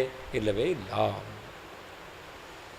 ತಂತುವಾಯ ಕೃತ ಏಕಸೂತ್ರ ಸಂಬಂಧ ಮಾತ್ರೇಣ ಪಾಪ ಅಲೇಪೆ ವ್ಯಾಸಕೃತ ಶಾಸ್ತ್ರರೂಪ ಸಪ್ತಶತಿ ಸೂತ್ರ ಪ್ರತಿಪಾದ್ಯ ಮಹಿಮ್ನಃ ಯಜ್ಞೋಪವೀತಾಖ್ಯ ತ್ರಿಸೂತ್ರೀ ಶೋಭಿತಕಂಠಸ್ಯ ಚ ವಿಷ್ಣೋಃ ಪಾಪ ಅಲೇಪಃ ಕಿಮು ವಕ್ತವ್ಯಃ ಇತ್ಯಾಹ. ತಂತುವಾಯ ಅಂತಂದರೆ ನೇಕಾರ, ತಂತು ದಾರವನ್ನು ನೇಯುವಂತಹ ವ್ಯಕ್ತಿ, ಅವನು ಮಾಡಿರತಕ್ಕಂತಹ ಕೃತ ಏಕಸೂತ್ರ, ಒಂದು ದಾರ, ಅದರ ಸಂಬಂಧ ಇದೆ ಯಾರಿಗೆ? ಸ್ತ್ರೀಗೆ. ಅದರಿಂದಲೇ ಪಾಪ ಅಲೇಪೆ, ಪಾಪದ ಲೇಪ ಆಗಲ್ಲ ಅಂತಂದರೆ ಇವನಿಗೆ 700 ಸೂತ್ರಗಳ ಸಂಬಂಧ ಇದೆ, ಬ್ರಹ್ಮಸೂತ್ರಗಳ ಸಂಬಂಧ ಇದೆ. ವ್ಯಾಸಕೃತ ವೇದವ್ಯಾಸದೇವರಿಂದ ಮಾಡಲ್ಪಟ್ಟಂತಹ ಶಾಸ್ತ್ರರೂಪ, ಶಾಸ್ತ್ರ ಎಂಬುದ ಶಾಸ್ತ್ರ ಸ್ವರೂಪವಾದಂತಹ ಸಪ್ತಶತಿ ಸೂತ್ರ ಪ್ರತಿಪಾದ್ಯ ಮಹಿಮ್ನಃ. ಶಾಸ್ತ್ರ ಅಂದರೆ ಬ್ರಹ್ಮಸೂತ್ರ, ಬ್ರಹ್ಮಸೂತ್ರ ಎಂಬತಕ್ಕಂಥದ್ದು ಮತ್ತು ಸಪ್ತಶತಿ ಸೂತ್ರ ದೈವೀ ಮೀಮಾಂಸಾ ಸೂತ್ರಗಳು, ಇವುಗಳ ಸಂಬಂಧ ಎಂಥದ್ದದು? ಪ್ರತಿಪಾದ್ಯತ್ವೇನ ಸಂಬಂಧ, ಅವುಗಳಿಂದ ಪ್ರತಿಪಾದಿತನಾಗಿದ್ದಾನೆ. ಪ್ರತಿಪಾದ್ಯ ಮಹಿಮ್ನಃ, ಮಹಿಮೆ ಉಳ್ಳಂತಹ. ಅಷ್ಟೇ ಅಲ್ಲ, ಯಜ್ಞೋಪವೀತಾಖ್ಯ ತ್ರಿಸೂತ್ರಿ ಶೋಭಿತ ಕಂಠಸ್ಯ. ಯಜ್ಞೋಪವೀತ ಎಂಬತಕ್ಕಂತಹ 3 ಎಳೆ ಇರತಕ್ಕಂತಹ ದಾರದಿಂದ ಅಲಂಕೃತವಾದ ಕಂಠವುಳ್ಳಂತಹ ವಿಷ್ಣೋ ಪರಮಾತ್ಮನಿಗೆ ಪಾಪ ಅಲೇಪ, ಪಾಪದ ಲೇಪ ಇಲ್ಲ ಅಂತ ಕಿಮು ವಕ್ತವ್ಯ, ಏನು ಹೇಳಬೇಕು? ಅವಳಿಗೆ ಇಲ್ಲ ಅಂದಮೇಲೆ ಇವನಿಗಿಲ್ಲ ಅಂತ ಏನು ಹೇಳಬೇಕು ಅಂತ ಕೈಮುತ್ಯ ನ್ಯಾಯದಿಂದ ಹೇಳ್ತಾ ಇದ್ದಾರೆ. ಸ್ವಗುಣ ಸಂಬದ್ಧ ಅಂತಿದೆ ಇತ್ಯನೇನ ಅನಂತಗುಣ ಪ್ರತಿಪಾದಕತ್ವ ಸೂತ್ರ ಸಪ್ತಶತ್ಯಾ ದ್ಯೋತಯತಿ ಅಂತ. ಸ್ವಗುಣ ಸಂಬದ್ಧ ಅಂದಕ್ಕೇನರ್ಥ ಅಂತಂದರೆ ಪರಮಾತ್ಮನು ಅವನು ಅನಂತ ಗುಣಪೂರ್ಣನಾಗಿದ್ದಾನೆ ಎಂಬತಕ್ಕಂಥದ್ದನ್ನು ಸೂತ್ರಗಳು ಸಪ್ತಶತಿ ಪ್ರತಿಪಾದನೆ ಮಾಡ್ತಾ ಇದ್ದಾವೆ ಅಂತ ಅರ್ಥವನ್ನು ಹೇಳದಂತೆ ಆಯಿತು. ಬ್ರಹ್ಮ ಮೀಮಾಂಸಾ ಶಾಸ್ತ್ರೇ ಸಯುಕ್ತಿಕಂ ನಿರ್ದೋಷತೆಯ ಪ್ರತಿಪಾದಿತಸ್ಯ ಅಂತ. ಬ್ರಹ್ಮಮೀಮಾಂಸಾ ಶಾಸ್ತ್ರದಲ್ಲಿ ಅಂದರೆ ಬ್ರಹ್ಮಸೂತ್ರಗಳಲ್ಲಿ ಪರಮಾತ್ಮ ದೋಷರಹಿತ ಎಂಬುದಾಗಿ ಯುಕ್ತಿಯುಕ್ತವಾಗಿ ಸಮರ್ಥನೆ ಮಾಡಿದ್ದಾರೆ. ನಿರ್ದೋಷ ಅನ್ನೋದನ್ನು ಸಮರ್ಥನೆ ಮಾಡಲಿಕ್ಕೆ ಅವಿರೋಧಾಧ್ಯಾಯ ಅಂತ ಬ್ರಹ್ಮಸೂತ್ರದಲ್ಲಿ ಒಂದು ಅಧ್ಯಾಯವೇ ಇದೆ, 4 ಪಾದ ಇದೆ. ಅದರಿಂದ ಆ 4 ಪಾದಗಳಲ್ಲಿ ಒಂದು ಅಧ್ಯಾಯದಲ್ಲಿ ಪರಮಾತ್ಮನಿಗೆ ದೋಷ ಇಲ್ಲ ಅನ್ನೋದನ್ನು ಸಮರ್ಥನೆ ಮಾಡಿದ್ದಾರೆ. ಲೋಕೆ ಪಾಪಕೃತಃ ಬ್ರಾಹ್ಮಣಸ್ಯ ಶಿಖಾಯಜ್ಞೋಪವೀತ ಛೇದದರ್ಶನಾತ್ ಅಸ್ಯ ಚ ಸದಾ ಅಚ್ಛಿನ್ನ ವೈಶಿಷ್ಟ್ಯದ್ಯೋತಕ ಯಜ್ಞೋಪವೀತವತಃ ನ ಕಥಂಚದಿತಿ ಪಾಪಶಂಕಾ ಇತಿ ಭಾವಃ ಅಂತ. ಲೋಕದಲ್ಲಿ ಯಾರಾದರೂ ಬ್ರಾಹ್ಮಣನಾದವನು ಪಾಪವನ್ನು ಮಾಡಿದ್ರೆ, ಬ್ರಹ್ಮಹತ್ಯಾದಿ ಪಾಪವನ್ನು ಮಾಡಿದ್ರೆ ಅವನನ್ನೇನು ಮಾಡಬೇಕು? ಶಿಖಾ ಯಜ್ಞೋಪವೀತ ಇದನ್ನೆಲ್ಲ ತೆಗೆದು ಬಿಡಬೇಕು ಅಂತ. ಹಾಗಾದರೆ ಅವನು ಪಾಪಿ ಅಂತ ಗೊತ್ತಾಗಬೇಕಲ್ಲ. ಮೊದಲು ಗೊತ್ತಿರುತ್ತೆ ಇವನು ಬ್ರಾಹ್ಮಣ ಅಂತ, ಆಮೇಲೆ ಅವನಿಗೆ ಶಿಖಾ ಇಲ್ಲ ಯಜ್ಞೋಪವೀತ ಇಲ್ಲ ಅಂತ ಮಾಡಿದಾಗ ನೋಡಿದವ್ರು ಏನಂತಾರೆ? ಇವನು ಪಾಪಿ ಅಂತಾರೆ. ಹಾಗಾದರೆ ಯಜ್ಞೋಪವೀತ ಶಿಖಾ ಇದೆ ಅಂತಂದರೆ ಪಾಪಿ ಅಲ್ಲ ಅಂತ. ಯಜ್ಞೋಪವೀತ ಇಲ್ಲ ಶಿಖನೂ ಇಲ್ಲ ಅಂತಾದರೆ ಪಾಪಿ ಆಗಿದ್ದಾನೆ ಅಂತರ್ಥ. ಪರಮಾತ್ಮನಿಗೆ ಯಾವಾಗಲೂ ಯಜ್ಞೋಪವೀತ ಇದೆ, ಹಾಗಾದರೆ ಅವನಿಗೇನಿಲ್ಲ? ಪಾಪದ ಲೇಪ ಇಲ್ಲ ಅಂತ ಸಿದ್ಧವಾಗುತ್ತೆ ಅಂತ. ಪಾಪಕೃತಃ ಬ್ರಾಹ್ಮಣಸ್ಯ, ಪಾಪವನ್ನು ಮಾಡಿರ್ತಕ್ಕಂಥ ಬ್ರಾಹ್ಮಣನಿಗೆ ಶಿಖಾ ಯಜ್ಞೋಪವೀತ ಛೇದ ದರ್ಶನಾತ್, ಶಿಖಾ ಯಜ್ಞೋಪವೀತ ಇವುಗಳನ್ನು ತೆಗೆದುಹಾಕ್ತಕ್ಕಂಥದ್ದು ಕಂಡಿದೆ. ಅಸ್ಯ ಚ ಪರಮಾತ್ಮನಿಗೆ ಅಚ್ಛಿನ್ನ ವೈಶಿಷ್ಟ್ಯದ್ಯೋತಕ ಯಜ್ಞೋಪವೀತವತಃ, ಯಾವತ್ತೂ ದೂರ ಆಗದೇ ಇರತಕ್ಕಂತಹ ಒಂದು ಅವನಲ್ಲಿ ಮಹತ್ವ ಇದೆ ಎಂಬುದಾಗಿ ಸೂಚನೆ ಮಾಡ್ತಕ್ಕಂತಹ ಯಾವ ಯಜ್ಞೋಪವೀತ ಅವನಲ್ಲಿದೆ. ಆದ್ದರಿಂದ ನ ಕಥಂಚಿದಪಿ ಪಾಪಶಂಕ, ಅವನಲ್ಲಿ ಯಾವ ರೀತಿಯಿಂದಲೂ ಪಾಪದ ಶಂಕೆಗೆ ಅವಕಾಶವೇ ಇಲ್ಲ. ಏವಂಚ ಸರ್ವತ್ರ ಅಸ್ಯ ಗ್ರಂಥಕೃತಃ ಸಾಹಿತ್ಯೋಕ್ತಿರಪಿ ಶಾಸ್ತ್ರರೂಪ ಏವ ಇತಿ ದ್ರಷ್ಟವ್ಯಂ. ಆದ್ದರಿಂದ ಈ ಗ್ರಂಥಕಾರವನು ಗ್ರಂಥಕೃತಃ, ಈ ಗ್ರಂಥವನ್ನು ರಚನೆ ಮಾಡಿರ್ತಕ್ಕಂತಹ ಯಾವ ವಾದಿರಾಜರಿದ್ದಾರೆ ಅವರು ಸಾಹಿತ್ಯ ರೂಪದಲ್ಲಿ ಹೇಳ್ತಾ ಇದ್ದಾರೆ. ಆದರೂ ಕೂಡ ಏನಿಲ್ಲ, ಇದು ಶಾಸ್ತ್ರ ರೂಪವೇ ಆಗಿದೆ. ಯಾಕೆ? ಪರಮಾತ್ಮನ ನಿರ್ದೋಷತ್ವವನ್ನು ಹೇಳ್ತಾ ಇದ್ದಾರೆ. ನಿರ್ದೋಷತ್ವನು ಹೇಗೆ ಹೇಳ್ತಾ ಇದ್ದಾರೆ? ಪದ್ಯ ರೂಪದಲ್ಲಿ ಹೇಳ್ತಾ ಇದ್ದಾರೆ. ಹಾಗಾದರೆ ಸಾಹಿತ್ಯ ರೂಪದಲ್ಲಿ ಹೇಳ್ತಾ ಇದ್ದಾರೆ. ಆದರೂ ಕೂಡ ದೋಷರಹಿತನಾದ ಪರಮಾತ್ಮನನ್ನು ಪ್ರತಿಪಾದನೆ ಮಾಡ್ತಾ ಇರೋದರಿಂದಾಗಿ ಈ ಶಾಸ್ತ್ರಕ್ಕೂ ಕೂಡ ದೋಷ ಇಲ್ಲ ಅಂತ ಹೇಳಿದಂತೆ ಆಯಿತು.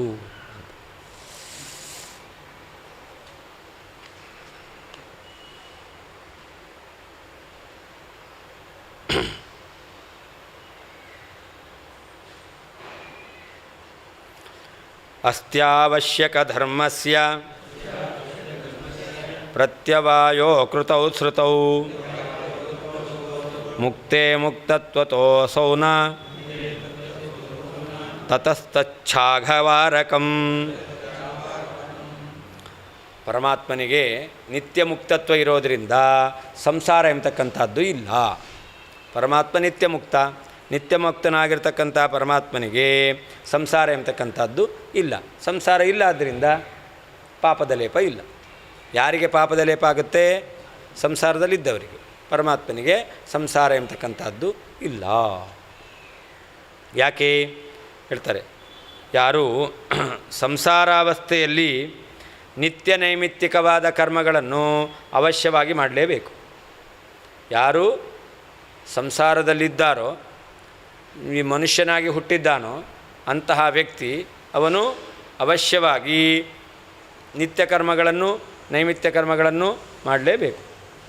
ಬ್ರಹ್ಮಚಾರಿ ಆಗಿರ್ಬೋದು, ಗೃಹಸ್ಥ ಆಗಿರ್ಬೋದು, ವಾನಪ್ರಸ್ಥ ಆಗಿರ್ಬೋದು, ಸನ್ಯಾಸಿಯೇ ಆಗಿರಬಹುದು, ಅವರು ನಿತ್ಯ ನೈಮಿತ್ತಿಕ ಕರ್ಮಗಳನ್ನು ಮಾಡಲೇಬೇಕು.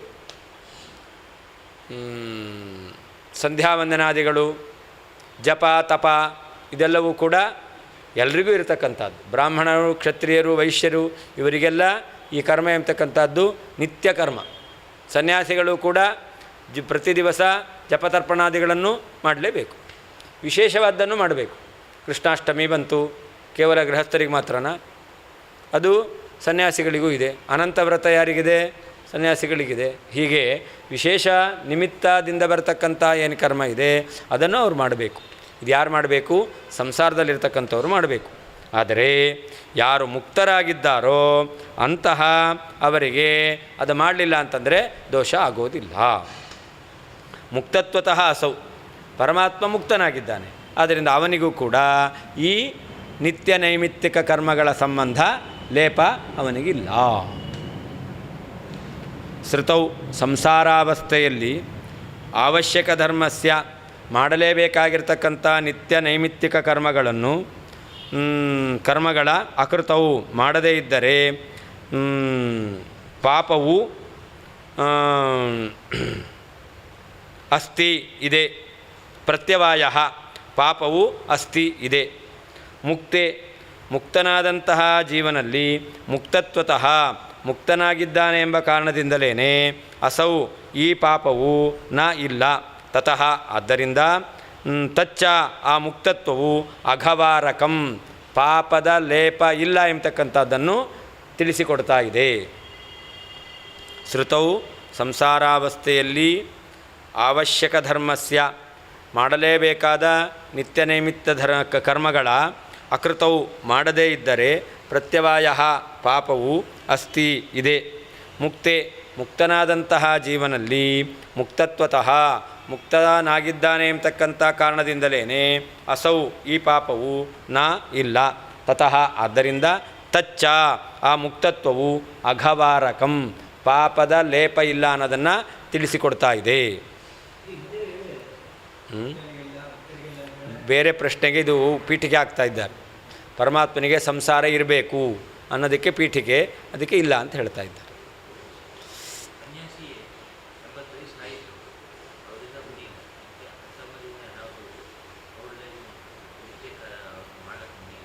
ಮಾಡಲೇಬೇಕು. ಮುಡಿಲ್ಲ ಅಂದರೆ ಕುತ್ಕೊಳ್ಳಿಕ್ಕಾಗಲಿಲ್ಲ ಅಂದರೆ ಮಲ್ಕೊಂಡಾರು ಮಾಡಬೇಕು. ಬೇರೆ ಏನು ಮಾಡ್ತಾರೆ? ಮಾಡಲೇಬೇಕು. ಮುಕ್ತತ್ವಾದ್ ಈಶ್ವರಸ್ಯ ಬಂಧ ನಾಸ್ತಿ ಇತ್ಯೇತತ್ ಪ್ರಪಂಚಯತಿ. ಹಿಂದೆ ಹೇಳಿದರು ಭಗವಂತ ಮುಕ್ತನಾಗಿದ್ದಾನೆ, ಅವನಿಗೆ ಬಂಧ ಇಲ್ಲ ಅಂತ. ಅದನ್ನೇ ಪುನಃ ವಿಸ್ತಾರ ಮಾಡ್ತಾ ಇದ್ದಾರೆ. ಅವಶ್ಯಕ ಧರ್ಮಸ್ಯ ಅಕೃತವಿತಿ ಸಂಬಂಧ, ಮಾಡಲೇಬೇಕಾದ ಕರ್ಮಗಳನ್ನು ಅಕೃತವು ಮಾಡಲಿಲ್ಲ ಅಂತಾದರೆ ಆವಾಗ ಪ್ರತ್ಯವಾಯ ಅಸ್ತಿ, ಮನುಷ್ಯರಿಗೆ ಪಾಪ ಇದೆ. ಮುಕ್ತೇ ಪುರುಷೇ ಅಸೌ, ಮುಕ್ತನಾದ ಜೀವನಲ್ಲಿ ಅಸೌ ಅಂತಿದೆ, ಏನು ಪ್ರತ್ಯವಾಯ ಪಾಪ ಎಂಬತಕ್ಕಂಥದ್ದು ಇಲ್ಲ. ಮುಕ್ತತ್ವತಃ ಯಾಕಿಲ್ಲ? ಬಂಧರಹಿತತ್ವಾತ್, ಅವನು ಮುಕ್ತನಾಗಿದ್ದಾನೆ, ಬಂಧ ಇಲ್ಲ, ಅದರಿಂದ ಪಾಪದ ಲೇಪ ಅವನಿಗಿಲ್ಲ. ತಚ್ಚ ಮುಕ್ತತ್ವಂ ಅಘವಾರಕಂ, ತಚ್ಚ ಅಂತಿದೆ. ತಚ್ಚ ಅಂದ್ರೇನು? ಅವನು ಮುಕ್ತನಾಗಿದ್ದಾನೆ ಎಂಬತಕ್ಕಂಥದ್ದೇ ಅವನಿಗೆ ಪಾಪದ ಸಂಬಂಧ ಇಲ್ಲ ಅನ್ನೋದನ್ನು ಹೇಳುತ್ತೆ. ತಸ್ಮಾದೇವಾಸ್ಮದೀಶೋಪಿ ಸರ್ವಸ್ಮಾಚ್ಚನ ಲಿಪ್ಯತಾಂ ಏಕತ್ರ ವಾರಕಂ ಕಸ್ಮಾತ್ ನ ಪರತ್ರ ನಿವಾರಕಂ. ಹೀಗೆ ಮುಕ್ತರಾದಂತಹ ಜೀವರಿಗೇನೆ ಪುಣ್ಯಪಾಪ ರೂಪವಾಗಿರ್ತಕ್ಕಂತಹ ಸಂಸಾರದ ಬಂಧ ಎಂಬತಕ್ಕಂಥದ್ದಿಲ್ಲ ಅಂತಂದ ಮೇಲೆ ನಿತ್ಯ ಮುಕ್ತನಾಗಿರ್ತಕ್ಕಂಥ ಪರಮಾತ್ಮ ಅವನಿಗೂ ಕೂಡ ಸರ್ವಸ್ಮಾಚ್ಚ ನ ಲಿಪ್ಯತಾಂ. ಪುಣ್ಯಪಾಪ ಯಾವುದರಿಂದಲೂ ಕೂಡ ಅವನಿಗೆ ಲೇಪ ಎಂಬತಕ್ಕಂಥದ್ದು ಇಲ್ಲವೇ ಇಲ್ಲ ಅಂತ. ಯಾಕೆ ಅಂತಂದರೆ ಅದು ಹೇಳ್ತಾರೆ, ಒಂದು ಕಡೆಯಲ್ಲಿ ಒಂದು ವಸ್ತು ಒಂದು ಕೆಲಸವನ್ನು ಮಾಡುತ್ತೆ ಅಂತಂದರೆ ಅದೇ ವಸ್ತು ಇನ್ನೊಂದು ಕಡೆಯಲ್ಲಿ ಆ ಕೆಲಸ ಮಾಡಲ್ವಾ? ಮಾಡೇ ಮಾಡುತ್ತೆ. ಏಕತ್ರ ವಾರಕಂ ಕಸ್ಮಾತ್ ನಾಪರತ್ರ ನಿವಾರಕಂ ಅಂತ. ಒಂದು ಕಡೆಯಲ್ಲಿ ನೀರು ಕೊಳೆಯನ್ನು ತೊಳೆಯುತ್ತೆ ಅಂತಾದರೆ ಅದೇ ನೀರು ಇನ್ನೊಂದು ಕಡೆಯಲ್ಲಿ ಕೊಳೆಯನ್ನು ತೊಳಿಬೇಕೋ ಬೇಡವೋ? ಹಾಗಾದರೆ ಮುಕ್ತತ್ವ ಎಂಬತಕ್ಕಂಥದ್ದು ಮುಕ್ತ ಜೀವರಲ್ಲಿದೆ. ಅವರಲ್ಲಿ ಪಾಪ ಪುಣ್ಯಗಳ ಲೇಪ ಇಲ್ಲ ಅನ್ನೋದಕ್ಕೆ ಕಾರಣ ಆಗಿದೆ ಅಂತಂದರೆ ಅದೇ ಮುಕ್ತತ್ವ ಪರಮಾತ್ಮನಲ್ಲಿ ಇರೋದರಿಂದ ಅವನು ಕೂಡ ಪಾಪ ಪುಣ್ಯಗಳ ಲೇಪಕ್ಕೆ ಅವನು ಬದ್ಧನಾಗೋದಿಲ್ಲ ಅಂತ ಹೇಳಲೇಬೇಕಾಗುತ್ತೆ. ಒಂದು ಕಡೆಯಲ್ಲಿ ಒಂದು ಕೆಲಸ ಮಾಡುತ್ತೆ, ಅದು ಇನ್ನೊಂದು ಕಡೆಯಲ್ಲಿ ಮಾಡಲೇಬೇಕು. ಕರೆಂಟು ನಮ್ಮ ಮನೇಲಿ ಮಾತ್ರ ಶಾಕ್ ಹೊಡೆಯುತ್ತೆ, ಮಠದಲ್ಲಿ ಬಂದರೆ ಶಾಕ್ ಹೊಡೆಯಲ್ಲ ಅಂತಿರುತ್ತಾ? ಅಥವಾ ಮಠದಲ್ಲಿ ಮಾತ್ರ ಶಾಕ್ ಹೊಡೆಯುತ್ತೆ, ನಮ್ಮಲ್ಲೇ ಹೊಡೆಯಲ್ಲ ಅಂತಿರುತ್ತಾ? ಇಲ್ಲ, ಕರೆಂಟು ಶಾಕ್ ಹೊಡೆಯುತ್ತೆ ಅಂದರೆ ಎಲ್ಲ ಕಡೆ ಹೊಡಿಬೇಕು. ಹಾಗೆ ನೀರು ಅದು ಕೊಳೆಯನ್ನು ತೊಳೆಯುತ್ತೆ ಅಂದರೆ ಎಲ್ಲ ಕಡೆಯಲ್ಲಿ ತೊಳಿಬೇಕು. ಹಾಗೆ ಮುಕ್ತತ್ವ ಎಂಬತಕ್ಕಂಥದ್ದು ಪಾಪ ಲೇಪ ಇಲ್ಲ ಅನ್ನೋದಕ್ಕೆ ಕಾರಣ ಆಗಿದೆ ಅಂತಂದರೆ ಮುಕ್ತರಾದ ಜೀವರಲ್ಲಿ ಮುಕ್ತತ್ವ ಇರೋದರಿಂದ ಪಾಪದ ಲೇಪ ಇಲ್ಲ. ಪರಮಾತ್ಮನಲ್ಲಿಯೂ ಕೂಡ ನಿತ್ಯ ಮುಕ್ತತ್ವ ಇರೋದರಿಂದ ಪಾಪದ ಲೇಪ ಇಲ್ಲ. ತಸ್ಮಾದೇವ, ಆದ್ದರಿಂದಲೇ, ಮುಕ್ತನಾದ್ದರಿಂದಲೇ, ಅಸ್ಮದೀಶೋಪಿ, ನಮ್ಮ ನಿಯಾಮಕನಾಗಿರ್ತಕ್ಕಂತಹ ಪರಮಾತ್ಮನೂ ಕೂಡ ಸರ್ವಸ್ಮಾಚ್ಚ, ಎಲ್ಲ ದೋಷಗಳಿಂದ ನ ಲಿಪ್ಯತಾಂ, ಲೇಪ ಇಲ್ಲದವನಾಗಲಿ. ಏಕತ್ರ, ಒಂದು ಸ್ಥಳದಲ್ಲಿ, ವಾರಕಂ, ಕೊಳೆಯನ್ನು ತೊಳೆಯುವಂತಹ ನೀರು, ಅಪರತ್ರ, ಇನ್ನೊಂದು ಕಡೆಯೂ ಕೂಡ, ಕಸ್ಮಾತ್, ಏಕೆ, ನ ನಿವಾರಕಂ, ಕೊಳೆಯನ್ನು ತೊಳೆಯುವುದಿಲ್ಲ, ತೊಳೆದೇ ತೊಳೆಯುತ್ತೆ. ತಸ್ಮಾದೇವ, ಮುಕ್ತನಾದ್ದರಿಂದಲೇ, ಅಸ್ಮದೀಶೋಪಿ, ನಮಗೆ ಒಡೆಯನಾದಂತಹ ಪರಮಾತ್ಮನೂ ಕೂಡ ಸರ್ವಸ್ಮಾಚ್ಚ, ಎಲ್ಲ ದೋಷಗಳಿಂದ ನ ಲಿಪ್ಯತಾಂ, ಲೇಪ ಇಲ್ಲದವನಾಗಲಿ. ಏಕತ್ರ, ಒಂದು ಕಡೆಯಲ್ಲಿ, ವಾರಕಂ, ಕೊಳೆಯನ್ನು ತೊಳೆಯುವಂತಹ ನೀರು, ಅಪರತ್ರ, ಇನ್ನೊಂದು ಕಡೆಯಲ್ಲಿ, ನಿವಾರಕಂ ನ, ಯಾಕೆ ಅದು ಕೊಳೆಯನ್ನು ತೊಳೆಯೋದಿಲ್ಲ, ಕೊಳೆಯನ್ನು ತೊಳೆಯುತ್ತದೆ. ಕಸ್ಮಾತ್, ಏಕೆ, ನ ನಿವಾರಕಂ, ತೊಳೆಯೋದಿಲ್ಲ ಅಂತ ಹೇಳಲಿಕ್ಕಾಗತ್ತೆ, ಆಗೋದಿಲ್ಲ. ತಸ್ಮಾದೇವ, ಅದಕ್ಕರ್ಥ ಮುಕ್ತತ್ವಾದೇವ, ಪರಮಾತ್ಮನು ನಿತ್ಯ ಮುಕ್ತನಾಗಿದ್ದಾನೆ. ಆದ್ದರಿಂದ ಸರ್ವಸ್ಮಾತ್ ಅಂದರೆ ಪುಣ್ಯಪಾಪ ರೂಪ ಬಂಧಾತ್, ಪುಣ್ಯ ಪಾಪ ಇವುಗಳ ಲೇಪ, ಅದರಿಂದ ಅವನು ನ ಲಿಪ್ಯತಾಂ, ಸಂಬಂಧವುಳ್ಳವನಾಗೋದಿಲ್ಲ. ಏಕತ್ರ, ಕರ್ತವ್ಯ ಕರ್ಮ ಅಕರಣೆ, ಅಪರತ್ರ ಹಿಂಸಾ ಅಗಮ್ಯ ಆಗಮನಾದವು, ಅಗಮ್ಯಾಗಮನಾದವು ಅಂತ. ಅಂದರೆ ಯಾರು ಕರ್ತವ್ಯವಾದ ಕರ್ಮವನ್ನು ಮಾಡಲಿಲ್ಲವೋ ಅಂತಹ ವ್ಯಕ್ತಿಗಳು, ಅಪರತ್ರ ಅಂದರೆ ಹಿಂಸಾ ಅಗಮ್ಯ ಗಮನ ಎಂಬತಕ್ಕಂಥದ್ದು ಮಾಡಿದ್ದಾರೆ ಅಂತಾದರೆ ಅಂದರೆ ಏನರ್ಥ? ವಿಹಿತ ಅಕರಣಾತ್ ಆಗತ ಪಾಪ ವಾರಕಸ್ಯ ನಿಷಿದ್ಧಕರಣಾದಾಗತ ಪಾಪ ನಿವಾರಕತ್ವಮಪಿ ಸ್ಯಾದೇವ ನ್ಯಾಯಸಾಮ್ಯಾತ್. ಹೇಗೆ ವಿಹಿತವಾದ ಕರ್ಮವನ್ನು ಮಾಡಲಿಲ್ಲ, ಆ ವಿಹಿತವಾದ ಕರ್ಮವನ್ನು ಮಾಡದೇ ಇದ್ದಿದ್ದರಿಂದ ಏನು ಬಂತು? ಪಾಪ ಬಂದಿದೆ. ಅಂದರೆ ವಿಹಿತವಾದ ಕರ್ಮವನ್ನು ಮಾಡದೇ ಇದ್ದರಿಂದ ಬಂದಿರುವಂಥ ಪಾಪ ಅದನ್ನು ಪರಿಹಾರ ಮಾಡುತ್ತೆ ಅಂತಾದರೆ ಅದೇ ಏನು ಮಾಡುತ್ತೆ? ನಿಷಿದ್ಧವಾದ ಕರ್ಮವನ್ನು ಮಾಡಿದ್ರಿಂದ ಬಂದಿರತಕ್ಕಂಥ ಪಾಪವನ್ನು ಪರಿಹಾರ ಮಾಡುತ್ತೆ. ಯಾವ ಭಗವಂತನ ನಾಮಸ್ಮರಣೆ ತೆಗೆದುಕೊಂಡ್ರೆ ವಿಹಿತವಾದ ಕರ್ಮವನ್ನು ಮಾಡಲಿಲ್ಲ ಅಂತ ಅದರಿಂದ ಏನು ಪಾಪ ಬಂದಿದೆಯೋ ಆ ಪಾಪವನ್ನು ಪರಿಹಾರ ಮಾಡ್ತಕ್ಕಂಥ ಶಕ್ತಿ ಯಾವುದಕ್ಕಿದೆ? ಭಗವಂತನ ನಾಮಸ್ಮರಣೆಗಿದೆ. ಅದೇ ರೀತಿಯಲ್ಲಿ ಯಾವ ನಿಷಿದ್ಧವಾದ ಕರ್ಮವನ್ನು ಮಾಡಿದ್ದೇವೆ ಆ ಕರ್ಮದಿಂದಲೂ ಏನು ಬರುತ್ತೆ? ಪಾಪ ಬರುತ್ತೆ. ಅದನ್ನು ಪರಿಹಾರ ಮಾಡ್ತಕ್ಕಂಥ ಶಕ್ತಿ ಯಾವುದಕ್ಕಿದೆ? ಭಗವಂತನ ನಾಮಕ್ಕಿದೆ. ಹಾಗೆ ಇಲ್ಲಿಯೂ ಕೂಡ ಮುಕ್ತರಾದಂತಹ ಜೀವರಲ್ಲಿ ಪಾಪದ ಸಂಬಂಧ ಇಲ್ಲ ಅಂತ ಆಗಿಬಿಟ್ರೆ ನಿತ್ಯ ಮುಕ್ತನಾದಂಥ ಪರಮಾತ್ಮನಿಗೆ ಪಾಪದ ಸಂಬಂಧ ಹೇಗೆ? ನಹಿ ಸ್ವಗೃಹ ಪಂಕಕ್ಷಾಲನ ಸಮರ್ಥಂ ಜಲಂ ಪರಗೃಹ ಪಂಕಕ್ಷಾಲನ ಸಮರ್ಥಂ ದೃಷ್ಟಂ ಇತಿ ಭಾವ. ತನ್ನ ಮನೆಯ ಕೊಳೆಯನ್ನು ತೊಳೆಯುವಂತಹ ನೀರು ಇನ್ನೊಬ್ಬರ ಮನೆಯ ಕೊಳೆಯನ್ನು ತೊಳೆಯುತ್ತೆ ಅಂತ ಕಂಡಿಲ್ವೇನೋ?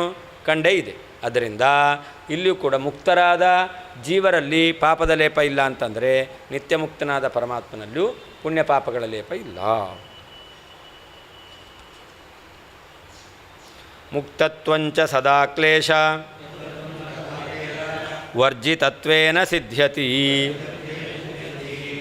ಪರಮಾತ್ಮನಿಗೆ ಮುಕ್ತತ್ವ ಎಂಬತಕ್ಕಂಥದ್ದು ಹೇಗೆ ಸಿದ್ಧವಾಗುತ್ತೆ? ಪರಮಾತ್ಮನನ್ನು ನಿತ್ಯ ಮುಕ್ತ ಅಂತ ಹೇಳ್ತೀರ. ಪರಮಾತ್ಮನಿಗೆ ಮುಕ್ತತ್ವ ಹೇಗಿದೆ ಅಂತಂದರೆ ಅದಕ್ಕೆ ಹೇಳ್ತಾರೆ, ಪರಮಾತ್ಮನಿಗೆ ಮುಕ್ತತ್ವ ಇದೆ ಅನ್ನೋದು ಅವನಲ್ಲಿ ಯಾವತ್ತೂ ದುಃಖ ಇಲ್ಲ. ಕ್ಲೇಶ ವರ್ಜಿತತ್ವೇನ ಮುಕ್ತರು ಅಂತ ಕರೀತಾರೆ. ಯಾರನ್ನು ಮುಕ್ತರು ಅಂತ ಕರೀತಾರೆ? ಯಾರಿಗೆ ದುಃಖ ಇಲ್ಲವೋ ಅವರನ್ನು ಮುಕ್ತರು ಅಂತ ಕರೀತಾರೆ. ಪರಮಾತ್ಮನಿಗೆ ಯಾವಾಗಲೂ ದುಃಖ ಇಲ್ಲವೇ ಇಲ್ಲ. ಹಾಗಾದರೆ ಪರಮಾತ್ಮ ಏನಾದ? ಯಾವಾಗಲೂ ಮುಕ್ತನೇ ಆದ.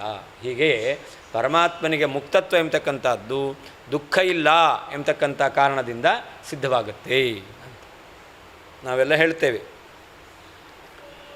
ಲೋಕದಲ್ಲಿ ವಿದ್ಯಾರ್ಥಿ ಅವಸ್ಥೆಯಲ್ಲಿ ಓದ್ತಾ ಇರಬೇಕು, ಅವನ ವಿದ್ಯಾರ್ಜನೆ ಮುಗೀತು, ಅವಾಗೇನು ಹೇಳ್ತಾರೆ? ಮುಕ್ತ ಅಂತಾರೆ ಅಲ್ವಾ? ಯಾಕೆ? ವಿದ್ಯಾರ್ಜನೆ ಮಾಡಬೇಕಾದ್ರೆ ಬೆಳಿಗ್ಗೆ ಬೇಗ ಹೇಳಬೇಕು, ರಾತ್ರಿ ನಿದ್ದೆ ಬಿಡಬೇಕು, ತುಂಬ ಓದಬೇಕು. ಅದು ತುಂಬ ಓದಬೇಕಾದ್ರಿಂದ ಊಟ ಕಡಿಮೆ ಮಾಡಬೇಕು. ಇದೆಲ್ಲ ದುಃಖ ಇತ್ತು. ಆದರೆ ವಿದ್ಯಾರ್ಥಿ ಜೀವನ ಮುಗೀತು ಅಂತಂದರೆ ಆವಾಗ ಮುಕ್ತ ಅಂತ ಹೇಳ್ತೇವೆ. ಹಾಗಾದರೆ ಲೋಕದಲ್ಲಿಯೂ ಕೂಡ ಯಾರನ್ನು ಬದ್ಧ ಅಂತ ಹೇಳ್ತೇವೋ ಅವನಿಗೆ ದುಃಖ ಇರುತ್ತೆ, ಯಾರನ್ನು ಮುಕ್ತ ಅಂತ ಹೇಳ್ತೇವೋ ಅವನಿಗೆ ಸಾಧಾರಣ ದುಃಖ ಎಂಬತಕ್ಕಂಥದ್ದಿಲ್ಲ ಅಂತ ಅರ್ಥ. ಪೂರ್ಣ ದುಃಖ ಇಲ್ಲ ಅಂತಲ್ಲ, ಮತ್ತೆ ಆಫೀಸಿಗೆ ಹೋಗಿ ಬರ್ತಕ್ಕಂಥ ದುಃಖ ಎಲ್ಲ ಇದ್ದೇ ಇರುತ್ತೆ. ಆದರೂ ಆ ಕಾಲದ ದುಃಖ ಇಲ್ಲ ಅನ್ನೋ ಮುಕ್ತ ಅಂತ ಹೇಳ್ತೇವೆ. ಹಾಗಿರ್ಬೇಕಾದ್ರೆ ಪರಮಾತ್ಮ ಇದ್ದಾನಲ್ಲ, ಅವನನ್ನು ಮುಕ್ತ ಅಂತ ಹೇಳಲೇಬೇಕು. ಯಾಕೆ? ಯಾವ ಕಾಲದಲ್ಲಿಯೂ ಅವನಿಗೆ ದುಃಖ ಇಲ್ಲವೇ ಇಲ್ಲ. ಮುಕ್ತತ್ವಂಚ ಪರಮಾತ್ಮನಿಗೆ ಮುಕ್ತತ್ವವಾದರೂ ಸದಾ ಯಾವಾಗಲೂ ಕ್ಲೇಶವರ್ಜಿತತ್ವೇನ ದುಃಖರಹಿತನಾಗಿರುವುದರಿಂದ ಸಿದ್ಧ್ಯತಿ ಸಿದ್ಧವಾಗುತ್ತದೆ.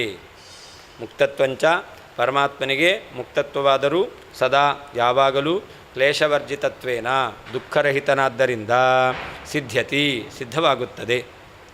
ನನು ಅಸಿದ್ಧೋ ಹೇತು ಇತ್ಯತಃ ಮುಕ್ತತ್ವಮಿತಿ ಅಂತ. ಪರಮಾತ್ಮ ಪಾಪ ಪುಣ್ಯ ಲೇಪರಹಿತ ಮುಕ್ತತ್ವಾತ್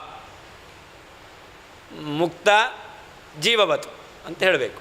ಪರಮಾತ್ಮನಿಗೆ ಪುಣ್ಯ ಪಾಪಗಳ ಲೇಪ ಇಲ್ಲ. ಹೇತು ಯಾವುದು? ಮುಕ್ತತ್ವ ಹೇತು. ಉದಾಹರಣೆ ಯಾವುದು? ಮುಕ್ತನಾದ ಜೀವನಂತ. ಮುಕ್ತನಾದ ಜೀವನಲ್ಲಿ ಮುಕ್ತತ್ವ ಇದೆ, ಅದರಿಂದಾಗಿ ಅವನಿಗೆ ಪುಣ್ಯ ಪಾಪಗಳ ಲೇಪ ಇಲ್ಲ. ಪರಮಾತ್ಮನು ಮುಕ್ತನಾಗಿದ್ದಾನೆ, ಅವನಿಗೂ ಕೂಡ ಪುಣ್ಯ ಪಾಪಗಳ ಲೇಪ ಇಲ್ಲ ಅಂತ ಹೇಳಬೇಕು. ಆದರೆ ಮುಕ್ತನಾದ ಜೀವನಲ್ಲಿ ಗೊತ್ತು, ಮೊದಲು ಸಂಸಾರದಲ್ಲಿದ್ದ, ಈಗಿಲ್ಲ, ಆದ್ದರಿಂದ ಅವನು ಮುಕ್ತನಾಗಿದ್ದಾನೆ ಅಂತ ಹೇಳ್ಬೋದು. ಪರಮಾತ್ಮನಲ್ಲಿ ಮುಕ್ತತ್ವ ಹೇಗೆ ಸಿದ್ಧ ಆಗುತ್ತೆ? ಅವನು ಸಂಸಾರದಲ್ಲೇ ಇಲ್ಲ, ಮುಕ್ತತ್ವ ಅಂತ ಹೇಗೆ ಹೇಳ್ತೀರಾ ಅಂತಂದರೆ ಅದಕ್ಕೆ ಹೇಳ್ತಾರೆ, ಮುಕ್ತತ್ವ ಅಂತಂದರೆ ಯಾರು ಮುಕ್ತನಾಗಿದ್ದಾನೋ, ಸಂಸಾರದಲ್ಲಿದ್ದು ಮುಕ್ತಿ ಹೊಂದಿದ್ದಾನೋ ಅವನನ್ನು ಮುಕ್ತ ಅಂತ ಯಾಕೆ ಕರೀತಾರೆ? ದುಃಖ ಇಲ್ಲದೆ ಇರೋದ್ರಿಂದ. ಪರಮಾತ್ಮನಲ್ಲಿಯೂ ಕೂಡ ದುಃಖ ಇಲ್ಲ, ಆದ್ದರಿಂದ ಅವನಲ್ಲಿಯೂ ಕೂಡ ಮುಕ್ತತ್ವ ಎಂಬತಕ್ಕಂಥದ್ದು ಸಿದ್ಧವಾಗುತ್ತೆ. ಆದ್ದರಿಂದ ಅಸಿದ್ಧಿ ದೋಷ ಇಲ್ಲ. ಅಸಿದ್ಧಿ ಅಂದರೆ ಏನರ್ಥ?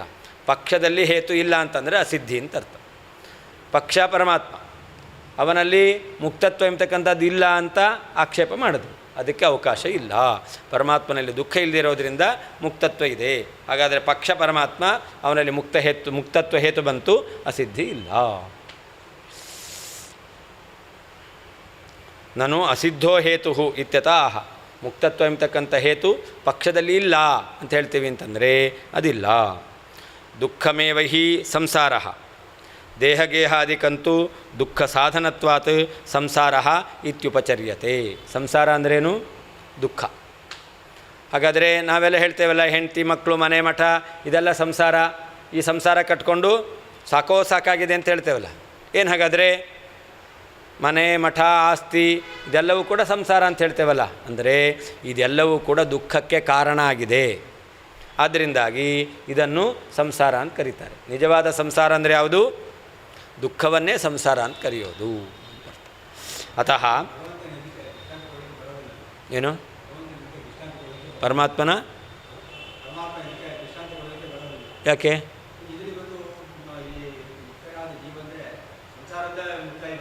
ಹೌದು, ಬೇಕಾಗಿಲ್ಲ. ಅವನನ್ನು ಮುಕ್ತ ಅಂತ ಕರೀಲಿಕ್ಕೆ ಕಾರಣ ಏನು?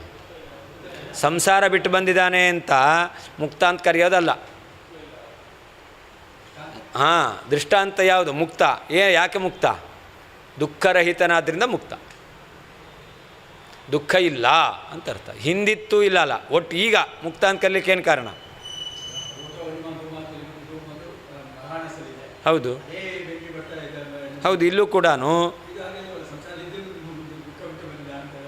ಹಂಗೆ ಹೇಳ್ತಾ ಇಲ್ಲ.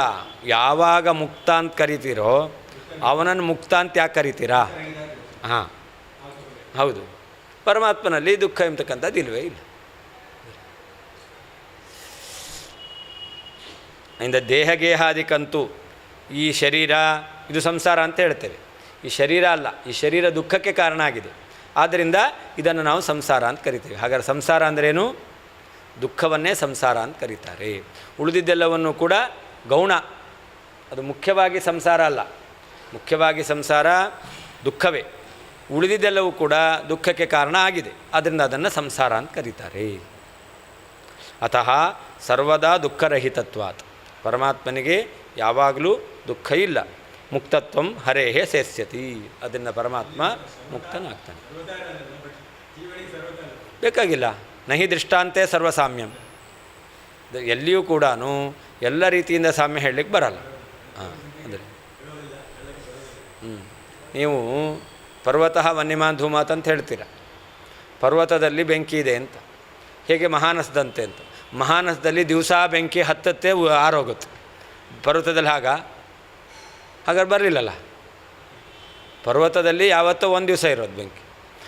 ಅಡುಗೆ ಮನೆಯಲ್ಲಿ ದಿವಸ ಉರಿಯುತ್ತೆ, ನಾಶ ಆಗುತ್ತೆ, ಆರಿ ಹೋಗುತ್ತೆ. ಹಾಗಾದ್ರೆ ಬರಲಿಲ್ಲ ಅಂತ. ಈ ರೀತಿಯಾದ ವ್ಯತ್ಯಾಸ ವೈಲಕ್ಷಣ್ಯ ಇದ್ದೇ ಇರುತ್ತೆ. ಆದರೆ ಅದ್ಯಾವುದು ಕೂಡ ಸಾಧನೆ ಮಾಡಲಿಕ್ಕೆ ಪ್ರತಿಬಂಧಕ ಅಲ್ಲ.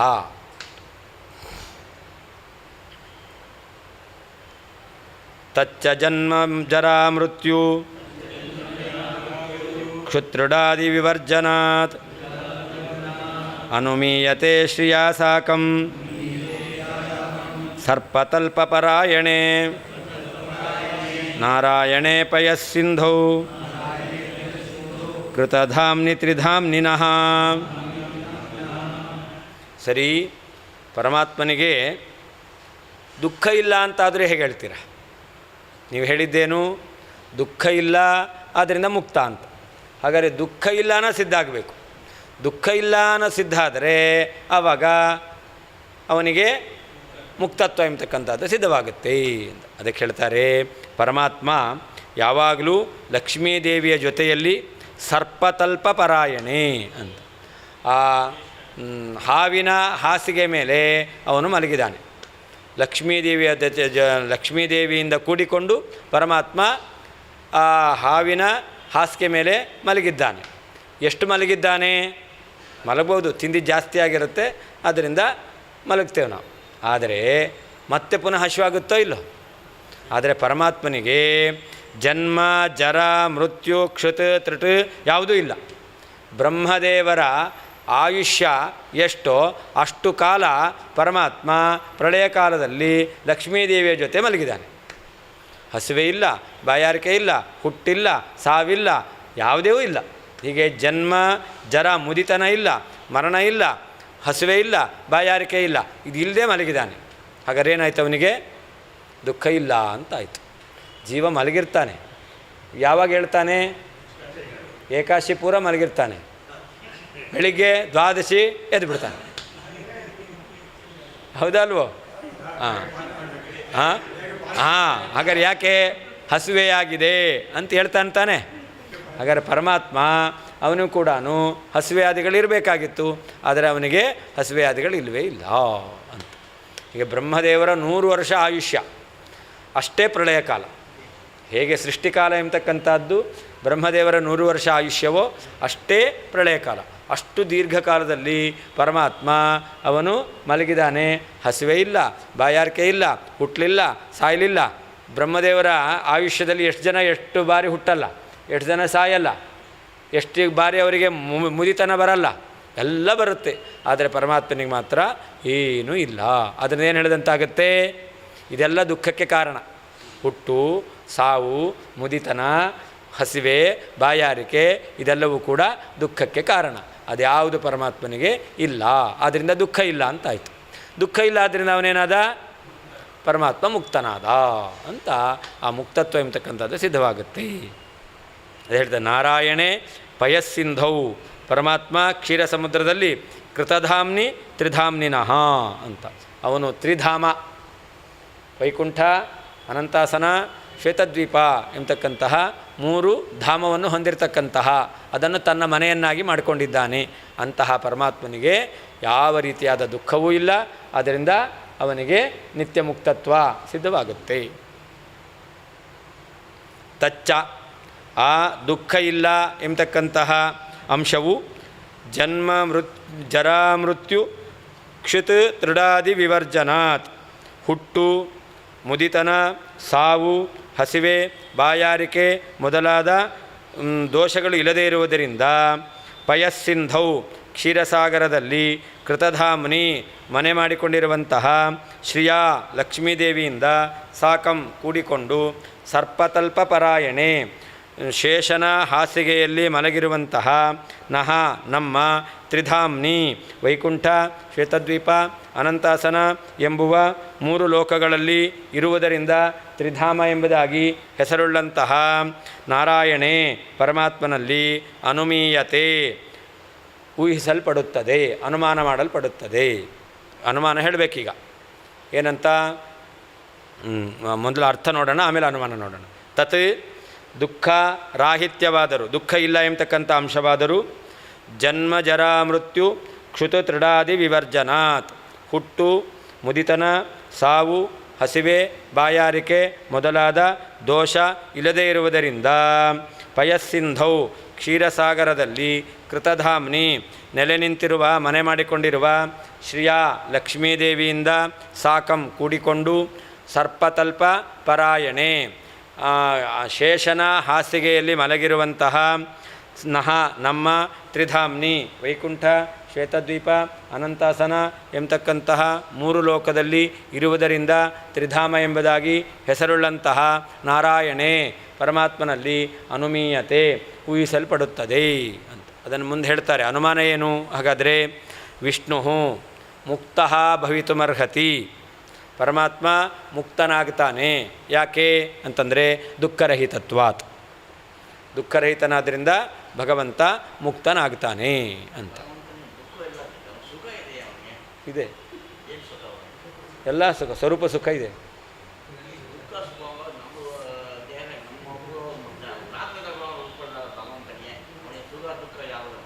ಅದೇ ದುಃಖ ಇಲ್ಲವೇ ಇಲ್ಲ ಅವನಿಗೆ, ಸುಖ ಇದೆ.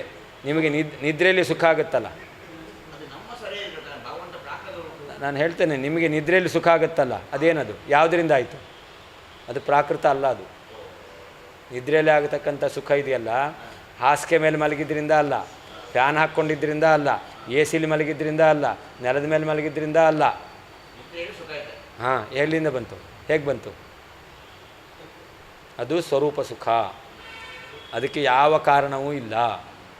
ಹಾಗೆ ಭಗವಂತನಿಗೂ ಕೂಡ ನಮಗಿದು ಸುಮ್ಮನೆ ಶಾಂಪಲ್ ತೋರಿಸ್ತಾ ಇದ್ದಾನೆ ದಿವಸ ದಿವಸ, ಇಂಥ ಸುಖಕ್ಕೋಸ್ಕರ ಪ್ರಯತ್ನ ಮಾಡು ಅಂತ.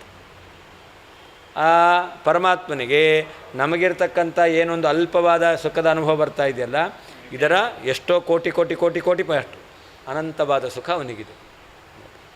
ಅದೇ ಅಪ್ರಾಕೃತ ಸುಖ. ನಮ್ಮ ನಿದ್ರೆಯಲ್ಲಿ ಇರ್ತಕ್ಕಂಥ ಸುಖ ಇದೆಯಲ್ಲ, ಅದು ಪ್ರಾಕೃತ ಸುಖ ಅಲ್ಲ. ಊಟ ಚೆನ್ನಾಗಿತ್ತ ಇವತ್ತು? ಹಾಂ ಹಾಂ, ಚೆನ್ನಾಗಿತ್ತಾ? ಹಾಂ, ಅದು ಏನು ಪದಾರ್ಥದಿಂದ ಬಂದ ಸುಖ, ಅದು ಪ್ರಾಕೃತ ಸುಖ. ಊಟ ಚೆನ್ನಾಗಿತ್ತಲ್ಲ, ಅದರಿಂದ ಆನಂದ ಆಯ್ತಲ್ಲ, ಅದೇನದು ಪ್ರಾಕೃತ ಸುಖ. ಆದರೆ ನಿದ್ರೆಯಲ್ಲಿರ್ತಕ್ಕಂಥ ಸುಖ ಇದೆಯಲ್ಲ, ಅದು ಅಪ್ರಾಕೃತ ಸುಖ. ಯಾವುದು ಇಂದ್ರಿಯ, ದೇಹ, ವಸ್ತು ಇವುಗಳ ಸಂಪರ್ಕದಿಂದ ಸುಖ ಬರುತ್ತೋ ಅದು ಪ್ರಾಕೃತಿಕ ಸುಖ. ಯಾವುದನ್ನು ಅನುಭವಿಸಲಿಕ್ಕೆ ಶರೀರ, ಇಂದ್ರಿಯ, ವಸ್ತು ಇವುಗಳ ಸಂಪರ್ಕ ಎಂಬತಕ್ಕಂಥದ್ದು ಬೇಕಾಗಿಲ್ವೋ ಆ ಸುಖ ಎಂಬತಕ್ಕಂಥದ್ದು ಅಪ್ರಾಕೃತ ಸುಖ. ಹಾಂ,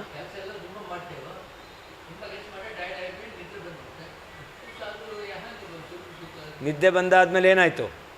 ನಿದ್ದೆ ಬಂತು, ನಿದ್ದೆಯಲ್ಲಿ ಏನಾಯಿತು? ಎಷ್ಟೇ ನಿಮಗೆ ಆಯಾಸ ಆಗಿದ್ರೂ ಕೂಡ ನಿದ್ರೆಯಲ್ಲಿ ಆಯಾಸ ಇರಲ್ಲ ಅಲ್ವಾ? ನಿದ್ರೆಯಲ್ಲಾಗೋದು ಸುಖವೇ, ಅದು ಅಲ್ವೋ? ಎಚ್ಚರಿಕೆಯಲ್ಲಿದ್ದಾಗ ಎಷ್ಟು ದುಃಖ ಆಗಿರುತ್ತೆ. ಮತ್ತು ಎದ್ದ ಮೇಲೆ ಪುನಃ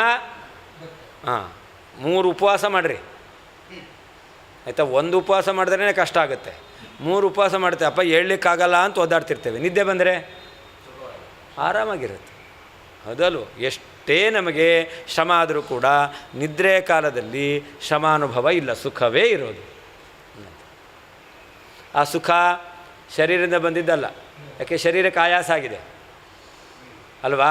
ಶರೀರ ಏನೂ ಮಾಡಲ್ಲ ಅಂಥೇಳಿ ಅದು ಕೈ ಚಾಚಿ ಬಿಡ್ತದೆ.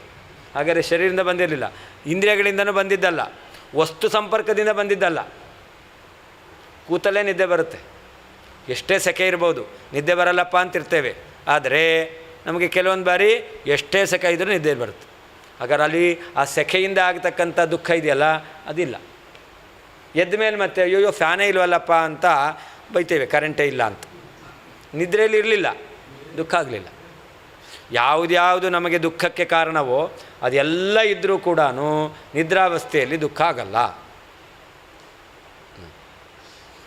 ಅದರಿಂದ ಆ ಸುಖ ಎಂಬತಕ್ಕಂಥದ್ದು ಪ್ರಾಕೃತ ಸುಖ ಅಲ್ಲ. ಮೊದಲನೇದು, ಪರಮಾತ್ಮ ಅವನು ದುಃಖರಹಿತನಾಗಿದ್ದಾನೆ, ಅವನು ಮುಕ್ತನಾಗಿದ್ದಾನೆ. ಯಾಕೆ ಮುಕ್ತನಾಗಿದ್ದಾನೆ? ದುಃಖರಹಿತತ್ವಾತ್ ಅಂತ. ಹಾಗಾದರೆ ಪರಮಾತ್ಮನಲ್ಲಿ ದುಃಖ ಯಾಕಿಲ್ಲ? ಪರಮಾತ್ಮ ಮುಕ್ತ ದುಃಖರಹಿತತ್ವಾತ್ ಸಂಪ್ರತಿಪನ್ನವತ್ ಅಂತ. ಯಾವ ಸಂಸಾರದಿಂದ ಬಿಡುಗಡೆಯನ್ನು ಹೊಂದಿರತಕ್ಕಂತಹ ಜೀವ ಇದ್ದಾನೆ ಅವನಲ್ಲಿ ಮುಕ್ತತ್ವ ಇದೆ. ಯಾಕಿದೆ? ದುಃಖ ಇಲ್ಲದೆ ಇರೋದರಿಂದ. ಹಾಗಾದರೆ ಪರಮಾತ್ಮನಲ್ಲಿ ದುಃಖ ಯಾಕಿಲ್ಲ ಅಂತ ಪ್ರಶ್ನೆ ಬರುತ್ತೆ.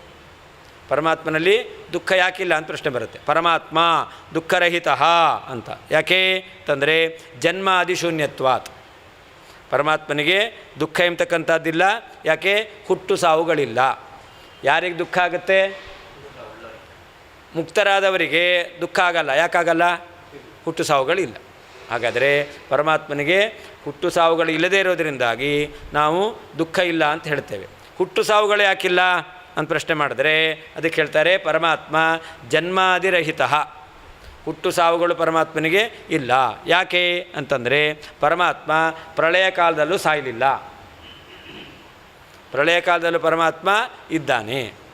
ಹೇಗೆ ಪರಮಾತ್ಮನಿಗೆ ಹುಟ್ಟು ಸಾವುಗಳು ಇರ್ತಿತ್ತು. ಯಾವಾಗ? ಪ್ರಳಯ ಕಾಲದಲ್ಲಿ ಇಲ್ಲ ಅಂತಾಗಿದೆ. ಬ್ರಹ್ಮಾದಿ ದೇವರು ಹುಡ್ತಾರೆ. ಯಾಕೆ? ಪ್ರಳಯ ಕಾಲದಲ್ಲಿ ಇಲ್ಲ ಅವರು. ಹಾಗಾದರೆ ಪುನಃ ಬ್ರಹ್ಮದೇವರು ಸಾಯ್ತಾರೆ. ಯಾಕೆ? ಪ್ರಳಯ ಕಾಲದಲ್ಲಿ ಇರಲ್ಲ. ಹಾಗಾದರೆ ಪ್ರಳಯ ಕಾಲದಲ್ಲಿ ಇರಲಿಲ್ಲ, ಹುಟ್ಟಿದೆ. ಪ್ರಳಯ ಕಾಲದಲ್ಲಿ ಇಲ್ಲ, ಸಾವಿದೆ. ಆದರೆ ಪರಮಾತ್ಮನಿಗೆ ಪ್ರಳಯ ಕಾಲದಲ್ಲಿ ಇದ್ದಾನೆ ಆದ್ದರಿಂದ ಏನಿಲ್ಲ, ಅವನಿಗೆ ಹುಟ್ಟು ಸಾವುಗಳಿಲ್ಲ. ಪ್ರಳಯ ಕಾಲದಲ್ಲಿ ಇದ್ದಾನೆ, ಆದ್ದರಿಂದ ಹುಟ್ಟು ಸಾವುಗಳಿಲ್ಲ. ಹುಟ್ಟು ಸಾವುಗಳಿಲ್ಲ ಆದ್ದರಿಂದ ಅವನಿಗೆ ದುಃಖ ಇಲ್ಲ. ದುಃಖ ಇಲ್ಲ ಆದ್ದರಿಂದಾಗಿ ಅವನಲ್ಲಿ ಮುಕ್ತತ್ವ ಇದೆ ಅಂತ ಪರಮಾತ್ಮನಲ್ಲಿ ಮುಕ್ತತ್ವವನ್ನು ಸಾಧನೆ ಮಾಡಲಿಕ್ಕೆ ಬರುತ್ತೆ. 3 ಅನುಮಾನ. ವಿಷ್ಣು ಮುಕ್ತ ದುಃಖರಹಿತತ್ವಾತ್, ವಿಷ್ಣು ದುಃಖರಹಿತ ಜನ್ಮಾದಿರಹಿತತ್ವಾತ್, ವಿಷ್ಣು ಜನ್ಮಾದಿರಹಿತ ಪ್ರಳಯೇ ಸತ್ವಾತ್ ಅಂತ ಈ 3 ಅನುಮಾನದಿಂದ ಅದನ್ನು ಹೇಳ್ತಾರೆ ಅನುಮೀಯತೆ. ಈ ಅನುಮಾನದಿಂದ ಪರಮಾತ್ಮನಲ್ಲಿ ನಾವು ಮುಕ್ತತ್ವವನ್ನು ತಿಳ್ಕೊಳ್ಳಿಕ್ಕಾಗತ್ತೆ. ಯಾವುದಕ್ಕೆ ದೃಷ್ಟಾಂತ 2ಕ್ಕೆ ಹೇಳಲಿಕ್ಕೆ ಬರುತ್ತೀಗ. ಮುಕ್ತರಾದ ಜೀವರಲ್ಲಿ ಅವರಲ್ಲಿ ದುಃಖ ಇಲ್ಲ. ಮೊದಲನೇದು ಪರಮಾತ್ಮ ಮುಕ್ತ. ಯಾಕೆ? ದುಃಖರಹಿತತ್ವಾತ್, ಅದು ಮುಕ್ತರಲ್ಲಿದೆ. 2ನೇದು ಪರಮಾತ್ಮ ದುಃಖರಹಿತ ಜನ್ಮರಹಿತತ್ವಾತ್, ಅದು ಮುಕ್ತರಲ್ಲಿದೆ. ಹಾಗೆ ಪರಮಾತ್ಮನಿಗೆ ಜನ್ಮ ಇಲ್ಲ ಅಂತ ಹೇಳಬೇಕು. ಯಾಕಿಲ್ಲ ಅಂತಂದರೆ ಪ್ರಳಯ ಸತ್ವಾತ್, ಪ್ರಳಯ ಕಾಲದಲ್ಲಿ ಇದ್ದಾನೆ ಅಂತ. ಆ ಪ್ರಳಯ ಕಾಲದಲ್ಲಿ ಇದ್ದಾನೆ ಎಂಬಲ್ಲೂ ಕೂಡ ಏನು ಸಂಪ್ರತಿಪನ್ನವತ್ ಅಂತ. ಯಾಕೆ? ಪ್ರಳಯ ಕಾಲದಲ್ಲಿ ಲಕ್ಷ್ಮೀದೇವಿ ಇದ್ದಾಳೆ, ಅವಳು ಮುಕ್ತಳು, ಅವಳಿಗೂ ಸಾವಿಲ್ಲ, ಹುಟ್ಟು ಸಾವಿಲ್ಲ.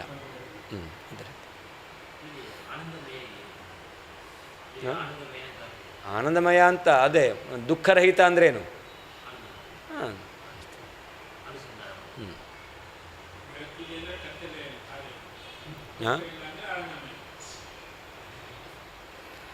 ತತ್ಕ್ಲೇಶವರ್ಜಿತತ್ವಂ ಸರ್ಪತಲ್ಪಪರಾಯಣೆ ಮಹಾಪ್ರಳಯ ಇತಿ ಶೇಷಃ. ಪರಮಾತ್ಮನಿಗೆ ದುಃಖ ಇಲ್ಲ ಎಂಬತಕ್ಕಂಥದ್ದು ಸರ್ಪತಲ್ಪ ಪರಾಯಣೆ. ಸರ್ಪ ನೋಡಿದ್ರೆ ಭಯ ದುಃಖ ಆಗುತ್ತೆ. ಭಯ ಎಂಬತಕ್ಕಂಥ ದುಃಖ ನೋಡಿದ್ರೆ ಆಗುತ್ತಾ ಇಲ್ಲೋ. ಇವನು ಸರ್ಪದ ಹಾಸಿಗೆ ಮೇಲೆ ಮಲಗಿದ್ದಾನೆ ಅಂತಂದರೆ ಅವನಿಗೆ ಭಯ ರೂಪ ದುಃಖ ಇಲ್ಲ ಅಂತ ಆಗುತ್ತೆ. ಅದು ಪ್ರಳಯ ಕಾಲದಲ್ಲಿ ಮಲಗಿದ್ದಾನೆ ಅಂತ. ಹಾಂ, ಮುಕ್ತನಾದಂತಹ ಪರಮಾತ್ಮ ಶ್ವೇತದ್ವೀಪ, ಅನಂತಾಸನ, ವೈಕುಂಠ ಅಲ್ಲಿರ್ತಾನಲ್ಲ, ಅಲ್ಲಿ ಪರಮಾತ್ಮ ಯಾವ ರೂಪದಿಂದ ಇರ್ತಾನೆ? ಶೇಷಶಾಹಿಯಾಗಿ ಇರ್ತಾನೆ. ಮುಕ್ತನಾದ ಶೇಷ ಅವನಲ್ಲಿ ಪರಮಾತ್ಮ ಇರ್ತಾನೆ. ಹಾಂ,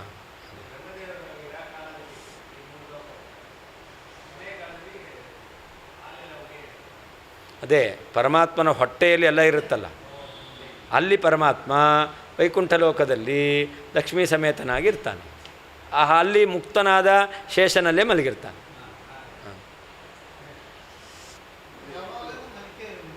ಯಾವಾಗಲೂ ಮಲಗಿರ್ತಾನೆ. ಹಾಂ, ಕೂತಿದ್ದೂ ಇದೆ, ಮಲಗಿದ್ದೂ ಇದೆ. ಯಾವಾಗಲೂ ಕೂತಿದ್ದೂ ಇದೆ, ಯಾವಾಗಲೂ ಮಲಗಿದ್ದೂ ಇದೆ. ಪರಮಾತ್ಮನ ಎಲ್ಲ ರೂಪಗಳು ಎಲ್ಲ ಕಾಲದಲ್ಲೂ ಇರುತ್ತೆ. ಪರಮಾತ್ಮನ ಎಲ್ಲ ರೂಪಗಳು ಎಲ್ಲ ಕಾಲದಲ್ಲೂ ಇರುತ್ತೆ. ಹಾಂ, ಅನಂತಾಸನದಲ್ಲಿ ಅನಂತಾಸನ ಅಂತಲೇ ಹೇಳೋದು ನೀವು. ಅನಂತನನ್ನು ಆಸನನ್ನಾಗಿ ಮಾಡ್ಕೊಂಡೋದು. ಅನಂತ ಶಯನ ಅನಂತಾಸನ ಒಂದೇ, ಹಾಗೆ ಮಲಗಿದ್ದಾನೆ ಅಂತಲೇ ಅರ್ಥ. ಹಾಂ, ವೈಕುಂಠದಲ್ಲೂ ಕೂಡ ಪರಮಾತ್ಮ ಮಲಗಿರ್ತಾನೆ. ಮಲಗಿರ್ತಾನೆ, ಕೂತಿರ್ತಾನೆ, ಎರಡೂ ರೂಪ ಇದೆ ಅಂತ. ಎಲ್ಲ ರೂಪವೂ ಇದೆ ಅವನಿಗೆ. ತೋತಾದ್ರಿಯಲ್ಲಿ ಕೂತಿದ್ದಾನೆ. ಅಲ್ಲಿ ತೋತಾದ್ರಿಯಲ್ಲಿ ಕೂತಿದ್ದಾನೆ. ತೋತಾದ್ರೆ ವೈಕುಂಠ ಅಲ್ಲ, ಅನಂತಾಸನ ಅಲ್ಲ, ಆದ್ದರಿಂದ ಅಲ್ಲಿ ಕೂತಿದ್ದಾನೆ. ತಿರುಪತಿಯಲ್ಲಿ ನಿಂತಿದ್ದಾನೆ. ಹಾಂ, ಅದು ವೈಕುಂಠ ಅಲ್ಲ, ಅದು ಭೂವೈಕುಂಠ ಅಂತ ಕರಿತೇವೆ ಅಷ್ಟೇ. ಹಾಂ, ವೈಕುಂಠದಲ್ಲಿ ಭಗವಾನ್ ಹಾಂ ಅಲ್ಲಿ ಮಲಗಿದ್ದಾನೆ.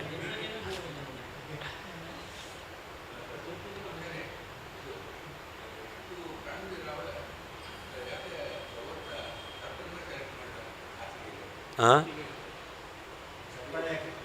ಅದೇ ಆ ಸರ್ಪದ ಮೇಲಿದ್ದರೂ ಕೂಡ ಪರಮಾತ್ಮನಿಗೆ ಭಯ ಇಲ್ಲ ಅಲ್ವಾ. ಉಳಿದ ಪ್ರಾಣಿಗಳನ್ನೆಲ್ಲರೂ ನೀವು ಹೇಗಾದರೂ ಇದು ಮಾಡ್ಬೋದು. ಆದರೆ ಸರ್ಪ ಎಂಬತಕ್ಕಂಥದ್ದು ಅದು ವಿಷಜಂತು. ಅದರಿಂದ ಅಂತಹ ವಿಷಜಂತು ಬಂತು ಅಂತಂದರೆ ಭಯ ಇರಲೇಬೇಕು, ಎಲ್ಲಿ ಬರುತ್ತೋ ಹೇಗೆ ಬರುತ್ತೋ ಅಂತ.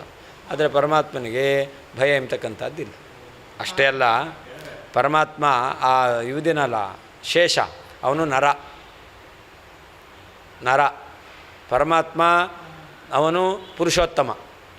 ಪುರುಷ ಅಂದರೆ ನರನಿಗಿಂತ ಉತ್ತಮ, ನಾನು ಪುರುಷೋತ್ತಮ ಅನ್ನೋದನ್ನು ಪರಮಾತ್ಮ ಅಲ್ಲಿ ಮಲಗಿ ತೋರಿಸ್ತಾ ಇದ್ದಾನೆ. ಪರಮಾತ್ಮ ನಾವು ಪುರುಷೋತ್ತಮ ಅಂತ ಹೇಳ್ತೇವೆ. ಪುರುಷ ಅಂದರೆ ನರ. ಅದನ್ನು ನರನ ಮೇಲೆ ಮಲಗಿದ್ದಾನೆ ಅಂದರೆ ಅವನೇನಾಗಬೇಕು? ಪುರುಷೋತ್ತಮ ಆಗಿರಲೇಬೇಕು. ಎಲ್ಲ ಜೀವರಿಗಿಂತ ಅವನು ಉತ್ತಮ ಅಂತಲೂ ತೋರಿಸ್ತಾ ಇದ್ದಾನೆ. ಪ್ರಳಯೇ ಸರ್ಪತಲ್ಪ ಪರಾಯಣ ಇತಿ ಹೇತುಗರ್ಭಂ ವಿಶೇಷಣಂ ಅಂತ. ಪ್ರಳಯ ಕಾಲದಲ್ಲಿ ಪರಮಾತ್ಮ ಸರ್ಪದ ಹಾಸಿಗೆಯಲ್ಲಿ ಮಲಗಿದ್ದಾನೆ ಎಂಬತಕ್ಕಂಥದ್ದು ಅವನಿಗೆ ಹುಟ್ಟು ಸಾವು ಇಲ್ಲ ಅನ್ನೋದಕ್ಕೆ ಅದು ಕಾರಣ. ಅದು ಹೇತುಗರ್ಭ ವಿಶೇಷಣ. ಪ್ರಳಯೇಪಿ ಬ್ರಹ್ಮಣ ಶತವರ್ಷ ಪರ್ಯಂತಂ ಅನ್ನಾದ್ಯಭಾವೇಪಿ. ಪ್ರಳಯ ಕಾಲದಲ್ಲಿ ಬ್ರಹ್ಮದೇವರ 100 ವರ್ಷ ಕಾಲ ಪರಮಾತ್ಮನಿಗೆ ಅನ್ನ ಆಹಾರಾದಿಗಳಿಲ್ಲ. ಯಾರು ಹೋಮ ಮಾಡ್ತಾರೆ? ಆಹುತಿ ಕೊಡ್ತಾರೆ ಯಾರಾದರೂ? ಇಲ್ಲ. ಹಾಗಿರ್ಬೇಕು. ಎಷ್ಟು ಕಾಲ? 100 ವರ್ಷಗಳ ಕಾಲ. ಬ್ರಹ್ಮದೇವರ 100 ಆಯುಷ್ಯಗಳ ಕಾಲ. ಆದರೂ ಕೂಡ ಸುಖಿತಯ ಪರಮಾತ್ಮ ಹೇಗಿದ್ದಾನೆ? ಆನಂದದಿಂದಲೇ ಇದ್ದಾನೆ.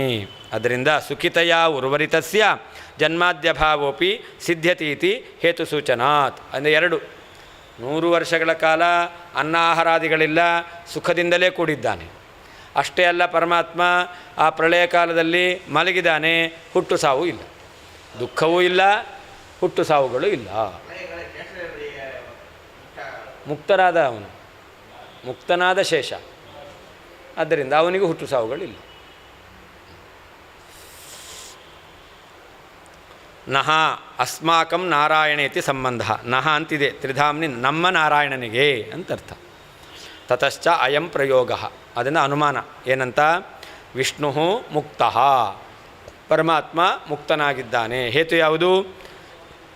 ದುಃಖರಹಿತತ್ವಾತ್, ದುಃಖರಹಿತನಾದ್ದರಿಂದ. ಸಂಪ್ರತಿಪನ್ನ ಮುಕ್ತವತ್, ಸಂಪ್ರತಿಪನ್ನ ನಮಗೆ ಒಪ್ಪಿಗೆ ಆಗಿರ್ತಕ್ಕಂಥ ಸಂಸಾರದಿಂದ ಮೋಕ್ಷವನ್ನು ಪಡೆದಿರತಕ್ಕಂತಹ ಮುಕ್ತ ವ್ಯಕ್ತಿ, ಅವನಲ್ಲಿ ಏನಿದೆ? ಮುಕ್ತತ್ವ ಇದೆ. ಕಾರಣ ಏನು? ದುಃಖರಹಿತನಾಗಿದ್ದಾನೆ.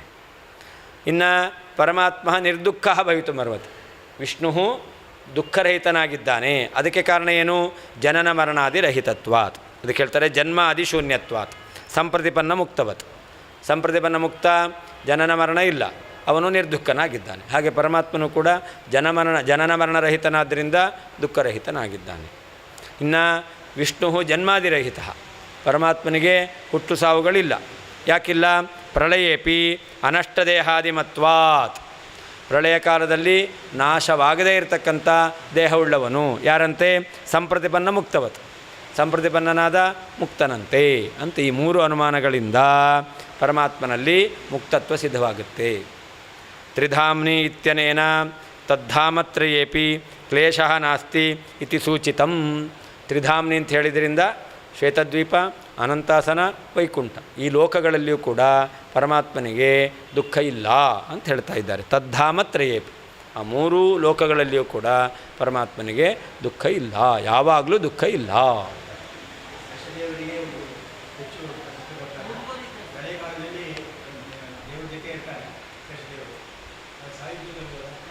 ಸಾಯುಜ್ಯ ಅಲ್ಲ, ಸಾಯುಜ್ಯ ಅಂತಂದರೆ ಪರಮಾತ್ಮನ ಶರೀರದಲ್ಲಿ ಇದ್ದು ಸುಖವನ್ನು ಅನುಭವಿಸಬೇಕು.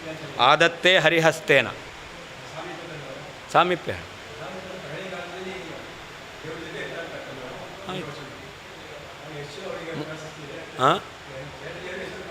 ಮುಕ್ತರಾದವರಿಗೆಲ್ಲ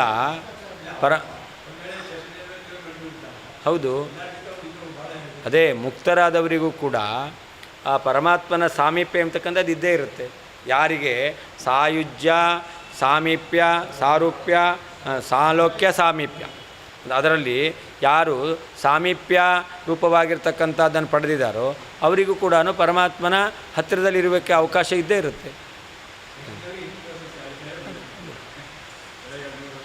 ಭಗವಂತನ ವಿಶೇಷ ಅನುಗ್ರಹ.